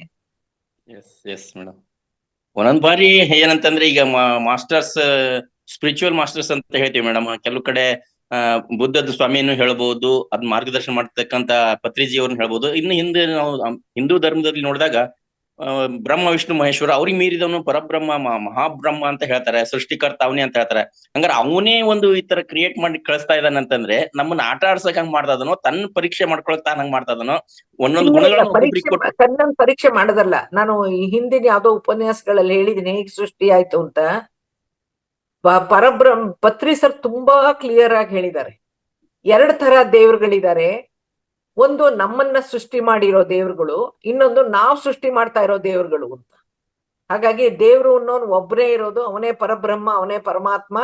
ಆ ಪರಮಾತ್ಮನಿಂದ ಸುಪ್ರೀಂ ಸೋಲ್ ಅಂತ, ಸುಪ್ರೀಂ ಸೋಲು ಪೂರ್ಣಾತ್ಮನನ್ನ ಕ್ರಿಯೇಟ್ ಮಾಡಿ, ಪೂರ್ಣಾತ್ಮನ ಮೂಲಕ ಅಂಶಾತ್ಮಗಳನ್ನ ಕ್ರಿಯೇಟ್ ಮಾಡಿ, ಈ ಅಂಶಾತ್ಮಗಳು ಭೂಮಿ ಮೇಲೆ ಏನೇನು ಒಂದು ಜ್ಞಾನವನ್ನ ಅನುಭವವನ್ನ ಪಡ್ಕೊಳುತ್ತಾ ಅವೆಲ್ಲ ಪೂರ್ತಿ ಮುಕ್ತಿ ಪಡೆದು, ಅಂದ್ರೇನು, ಹುಟ್ಟು ಸಾವಿನ ಚಕ್ರದಿಂದ ಆಚೆ ಉಳಿದು ಊರ್ಧ್ವಮುಖವಾಗಿ ಬೆಳೆದು ಜ್ಞಾನೋದಯ ಸಾಧಿಸಿ ಪರಬ್ರಹ್ಮನಲ್ಲಿ ಲೀನವಾಗಿ ಈ ಒಂದು ಅಂಶಾತ್ಮಗಳ ಅನುಭೂತಿಗಳೆಲ್ಲಾನು ಪರಮಾತ್ಮನಲ್ಲಿ ಲೀನವಾದಾಗ ನಮ್ಮ ಜ್ಞಾನ ಅವನ ಜ್ಞಾನವಾಗುತ್ತೆ ಅಂತ ಹೇಳಿದಾನೆ. ಹೊರತುನು ಅದು ಇನ್ಯಾರು ದೇವರುಗಳು ಇಲ್ಲ. ಒಬ್ಬನೇ ಪರಬ್ರಹ್ಮ, ಒಬ್ಬನೇ ದೇವ್ರು, ಪರಮಾತ್ಮ ಒಬ್ಬನೇ ದೇವ್ರು. Yes yes yes. Thank you madam, thank you.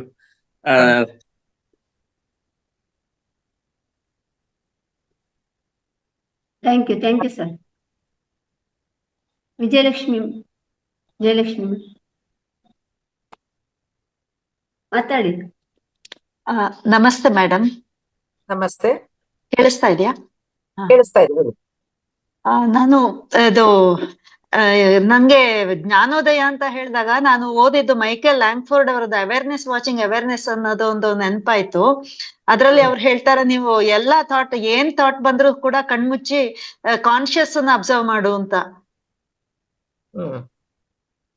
Consciousness ಅನ್ನ ಅಬ್ಸರ್ವ್ ಮಾಡು, ಆವಾಗ ಗೊತ್ತಾಗತ್ತೆ ಅದು ಎಲ್ಲಿ ಬಂದಿದೆ ಥಾಟ್, ಯಾರಿಗ್ ಬಂದಿದೆ ಅನ್ನೋದು ನಿನಗೆ ಸ್ವಲ್ಪ ಹೊಳಿಯತ್ತೆ ಅಂತ ಅದ್ರಲ್ಲಿ ಇತ್ತು. Shut your eyes and watch when ever any thought arises, watch that thought where it comes ಅಂತ ಹೇಳಿ.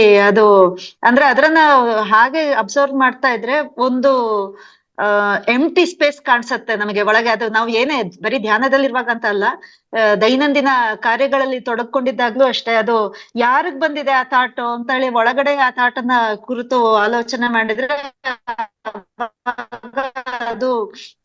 ಅದು ನಾನ್ ಬೇರೆ, ಆ ಥಾಟ್ ಬೇರೆ ಅನ್ನೋದೊಂದು ಅರಿವು ಬರುತ್ತೆ. ಅದೊಂದು ಸಣ್ಣ ಪ್ರಯೋಗ ನಾನ್ ಮಾಡ್ತಾ ಇರೋದು. ಅದು ಚೆನ್ನಾಗಿದೆ ಅಂತ ಅನ್ಸುತ್ತೆ ನನಗೆ, ಅದು ಹಂಚ್ಕೋಬೇಕು ಅಂತ ಅನ್ನಿಸ್ತು. ಒಳ್ಳೇದಾಯ್ತು.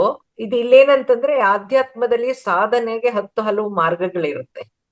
ಪತ್ರಿ ಸರು ಥಾಟ್ಲೆಸ್ ಸ್ಟೇಟಿಗೆ ಹೋಗಿ ಅಂತ ಹೇಳ್ತಾರೆ, ಆಲೋಚನೆಗಳಿಲ್ದೇ ಇರೋ ಸ್ಥಿತಿಗೆ ಹೋಗಿ ಅಂತಾರೆ. ಐನ್ಸ್ಟೈನು ಅವನೇನೊಂದು ಇದನ್ನ ರಿಸರ್ಚ್ ಮಾಡ್ತಾ ಹೋದ್ನೋ, ಅವನಿಗೆ ಉದ್ಭವಿಸಿದಂತ ಪ್ರಶ್ನೆಗಳನ್ನ, ಆ ಪ್ರಶ್ನೆ ಒಂದನ್ನೇ 200 ಸಲ ಹೇಳ್ತಾ ಇದ್ನಂತೆ ಅವನು. ಇದ್ಯಾಕಿಗೆ ಅಂತ ಕೇಳ್ತಾ ಇದ್ನಂತೆ. ಸೊ ನೀವ್ ಹೇಳಕ್ಕೂನು ಒಂದು ಅವೇರ್ನೆಸ್ ಥಾಟ್ ವಾಚಿಂಗ್ಗೂ ಹೊಂದುತ್ತೆ ಅದು. ಪತ್ರಿ ಸರ್ ಹೇಳೋದೇನು ಅಂದ್ರೆ, ಥಾಟ್ಗಳು ಬರೋದನ್ನ ನಾವು ನಿಲ್ಸ್ಬಾರ್ದು. ಧ್ಯಾನಕ್ಕೆ ಕೂತಾಗ ಆ ಥಾಟ್ ಯಾವ್ದು ಬರುತ್ತೋ ಅದನ್ನ ನಾವು ಇದು ವಾಚ್ ಮಾಡದೇ ಇದ್ರೆ, ಅಬ್ಸರ್ವ್ ಮಾಡದೇ ಇದ್ರೆ ಅವು ಹೊರಗೋಗಕ್ ಬಂದಿರುತ್ತೆ. ನೀವು ಹೊರಗೋಗಕ್ ಬಿಡದೆ ಆ ಥಾಟ್ ಜೊತೆನೆ ಇದ್ರೆ ನಿನ್ಗೆ ಮುಂದಕ್ಕೆ ಹೋಗಕ್ಕಾಗಲ್ಲ ಅಂತ ಪತ್ರಿ ಸರ್ ಹೇಳ್ತಾರೆ. ಅದು ವೈಯಕ್ತಿಕವಾಗಿ ಅವರು ಎಲ್ಲಿವರೆಗೂ ಬೆಳೆದಿರ್ತಾರೋ ಅವ್ರ ಪ್ರಕಾರ ಅವ್ರಿಗೆ ಬೆಳವಣಿಗೆ ಆಗ್ತಾ ಇದೆ ಅಂತ ಅನ್ಸೋ ತರಹ ಒಂದು ಅನುಭವ ಆಗ್ತಾ ಇದ್ರೆ ಅನುಭವದ ಜೊತೆ ಖಂಡಿತ ಹೋಗ್ಬೋದು. ಅದ್ ತಪ್ಪು ಅಂತ ನಾವ್ ಹೇಳಲ್ಲ. ಇದ್ರಲ್ಲಿ ಯಾವ್ದ್ ಸರಿ ಇಲ್ಲ ಅಂತ ಹೇಳಕ್ ಆಗಲ್ಲ ಮೇಡಮ್. ಆಧ್ಯಾತ್ಮದಲ್ಲಿ ನಾವು ಸಾಧನೆಯಲ್ಲಿ ತೊಡಗ್ತಾ ಹೋದಾಗ ಯಾವ್ದು ನನಗ್ ಸರಿ ಅನ್ಸುತ್ತೋ, ಅದ್ರಲ್ಲಿ ನಾನು ಅಭಿವೃದ್ಧಿ ಹೊಂದುತ್ತಾ ಇದ್ದೀನಿ ಅಂತ ಅನ್ಸುತ್ತೋ ಆ ಒಂದು ವಿಧಾನವನ್ನ ಮುಂದುವರಿಸೋದು. ನಾವೆಲ್ಲ ಪತ್ರಿ ಸರ್ ಒಂದು ಸಿದ್ಧಾಂತವನ್ನ, ಅವರ ಒಂದು ಅನಾಲಜಿಯನ್ನ ನಾವು ನೋಡ್ತಾ ಇರೋದ್ರಿಂದ ನಾವಿಲ್ಲಿ ಅನುಭವ ಮಾಡ್ತಾ ಇರೋದು ಥಾಟ್ ಬಂದಿದ್ದನ್ನೇ ವಾಚ್ ಮಾಡೋದಲ್ಲ, ಥಾಟ್ಸ್ ನ ಮತ್ತೆ ಅದ್ರ ಬಗ್ಗೆ ಯಾತಕ್ಕೆ ಈ ತರ ಆಲೋಚನೆ ಬಂತು ಅಂತ ಆಲೋಚನೆ ಬಗ್ಗೆ ನಾವು ಆಲೋಚನೆ ಮಾಡೋದ್ ಬಿಟ್ಟು ಆಲೋಚನೆಗಳು ಇಲ್ಲದ ಸ್ಥಿತಿಗೆ, ಶೂನ್ಯ ಸ್ಥಿತಿಗೆ ಹೋಗ್ಬೇಕು ಅಂತ. ಇವರು ನೀವ್ ಹೇಳಿದ ಪ್ರಕಾರವಾಗಿ ಅದನ್ನೇ ಫಾಲೋ ಮಾಡಿದ್ರು ಕೂಡ ಶೂನ್ಯ ಸ್ಥಿತಿಗೆ ಹೋಗ್ಬೋದು ಅನ್ನುವಂಥದ್ದು. ಅದು that may also be A process sir, ಹೇಳಕ್ಕಾಗಲ್ಲ. ಜಸ್ಟ್ ಶೇರ್ ಮಾಡ್ದೆ ಅಷ್ಟೇ, ಅಂದ್ರೆ ಅದು ಕೂಡ ಕಾನ್ಶಿಯಸ್ನೆಸ್, ಅದು- ಉಸಿರಾಟನು ಕಾನ್ಶಿಯಸ್ನೆಸ್, ಖಂಡಿತ, ಖಂಡಿತ, ಖಂಡಿತ. ಉಸಿರಾಟನು ಕಾನ್ಶಿಯಸ್ನೆಸ್. ಹೇಳೋ ರೀತಿ ಬೇರೆ ಅಷ್ಟೇ, ನಂಗೆ ಜಸ್ಟ್ ಹೇಳೋ ನೆನಪಾಯ್ತು. ರೀತಿ ಬೇರೆ. ಮತ್ತೆ ನಾವು ಸ್ಥಿತಿಗೆ ಹೋಗ್ಬೇಕಾದ್ರೆ, ಎಚ್ಚರ ಸ್ಥಿತಿಯಿಂದ ಸುಪ್ತ ಸ್ಥಿತಿಗೆ ಹೋಗ್ಬೇಕಾದ್ರೆ ಅದು ಯಾವ ಬ್ರೈನ್ ಅಲ್ಲಿ ಫ್ರೀಕ್ವೆನ್ಸಿ, ಬ್ರೈನ್ ವೇವ್ಸ್ ಏನು ಕಡಿಮೆ ಆಗ್ತಾ ಹೋಗುತ್ತೋ, ಯಾವ ಸ್ಥಿತಿಯಲ್ಲಿ ನಮ್ಗೆ ಜ್ಞಾನೋದಯ ಆಗುತ್ತೋ, ಯಾವ ಸ್ಥಿತಿಯಲ್ಲಿ ನಮ್ ಪ್ರಶ್ನೆಗೆ ಉತ್ತರ ಸಿಗುತ್ತೋ ಅನ್ನೋ ವಿತ್ ಅವೇರ್ನೆಸ್ ನಾವಿದ್ರೆ ದಟ್ ಈಸ್ ಮೆಡಿಟೇಷನ್ ಅಷ್ಟೇ. ಹೌದು, okay, thank you. Thank you Jayalakshmi madam. Shivakumar sir ಮಾತಾಡಿ. ಮೇಡಮ್ ನಮಸ್ಕಾರ. ನಮಸ್ಕಾರ. ನಮಸ್ತೆ. ಮೇಡಮ್ ಆತ್ಮ ಬೇರೆ ಪರಮಾತ್ಮ ಬೇರೆ ರೀ ಮೇಡಮ್? ಏನ್ ಆತ್ಮನೇ ಪರಮಾತ್ಮರೇ ಬೇರೆ ಮೇಡಮ್? ಇಷ್ಟೊತ್ತು ಹೇಳ್ಬಿಟ್ಟು ರಾತ್ರಿ ಎಲ್ಲ ರಾಮಾಯಣ ಕೇಳ್ಬಿಟ್ಟು ಬೆಳಗಾಗಿದ್ ರಾಮಂಗೂ ಸೀತೆಗೂ ಏನು ಸಂಬಂಧ ಕೇಳ್ದಂಗಾಯ್ತು. ಬ್ರಹ್ಮಾಂಡದಲ್ಲಿ ಪರಬ್ರಹ್ಮ ಹೈಯೆಸ್ಟ್ ಸುಪ್ರೀಂ ಸೋಲು, ಅವರು ಸೃಷ್ಟಿ ಮಾಡಿದ ಪೂರ್ಣಾತ್ಮನಿಂದ ಸೃಷ್ಟಿಯಾದಂತ ಅಂಶಾತ್ಮಗಳು ನಾವು. Thank you madam, thank you, ಧನ್ಯವಾದ. Thank you sir, thank you. ಮತ್ತೆ ಯಾರಾದ್ರೂ ಇದ್ರೆ ಒಬ್ಬರಿಗೆ ಮಾತ್ರ ಅವಕಾಶ ಇರುತ್ತೆ, ಮಾತಾಡೋರಿದ್ರೆ ಮಾತಾಡಬಹುದು. ಸಮಯದ ಅಭಾವ ಇದೆ ಮೇಡಮಿಗೆ, ತುಂಬಾ ಟೈಮ್, ಸಮಯದ ತುಂಬಾ ಇದಿರುತ್ತೆ ಅವರಿಗೆ. ಎಷ್ಟು ಪ್ರಶ್ನೆಗಳಿದ್ರೆ ನಾಳೆ ತಗೊಳ್ಳೋಣ, 3 ಪ್ರಶ್ನೆ. ಆಯ್ತು ಸರ್, ಆಯ್ತು. Thank you madam, thank you. Okay sir, thank you. ಧನ್ಯವಾದ.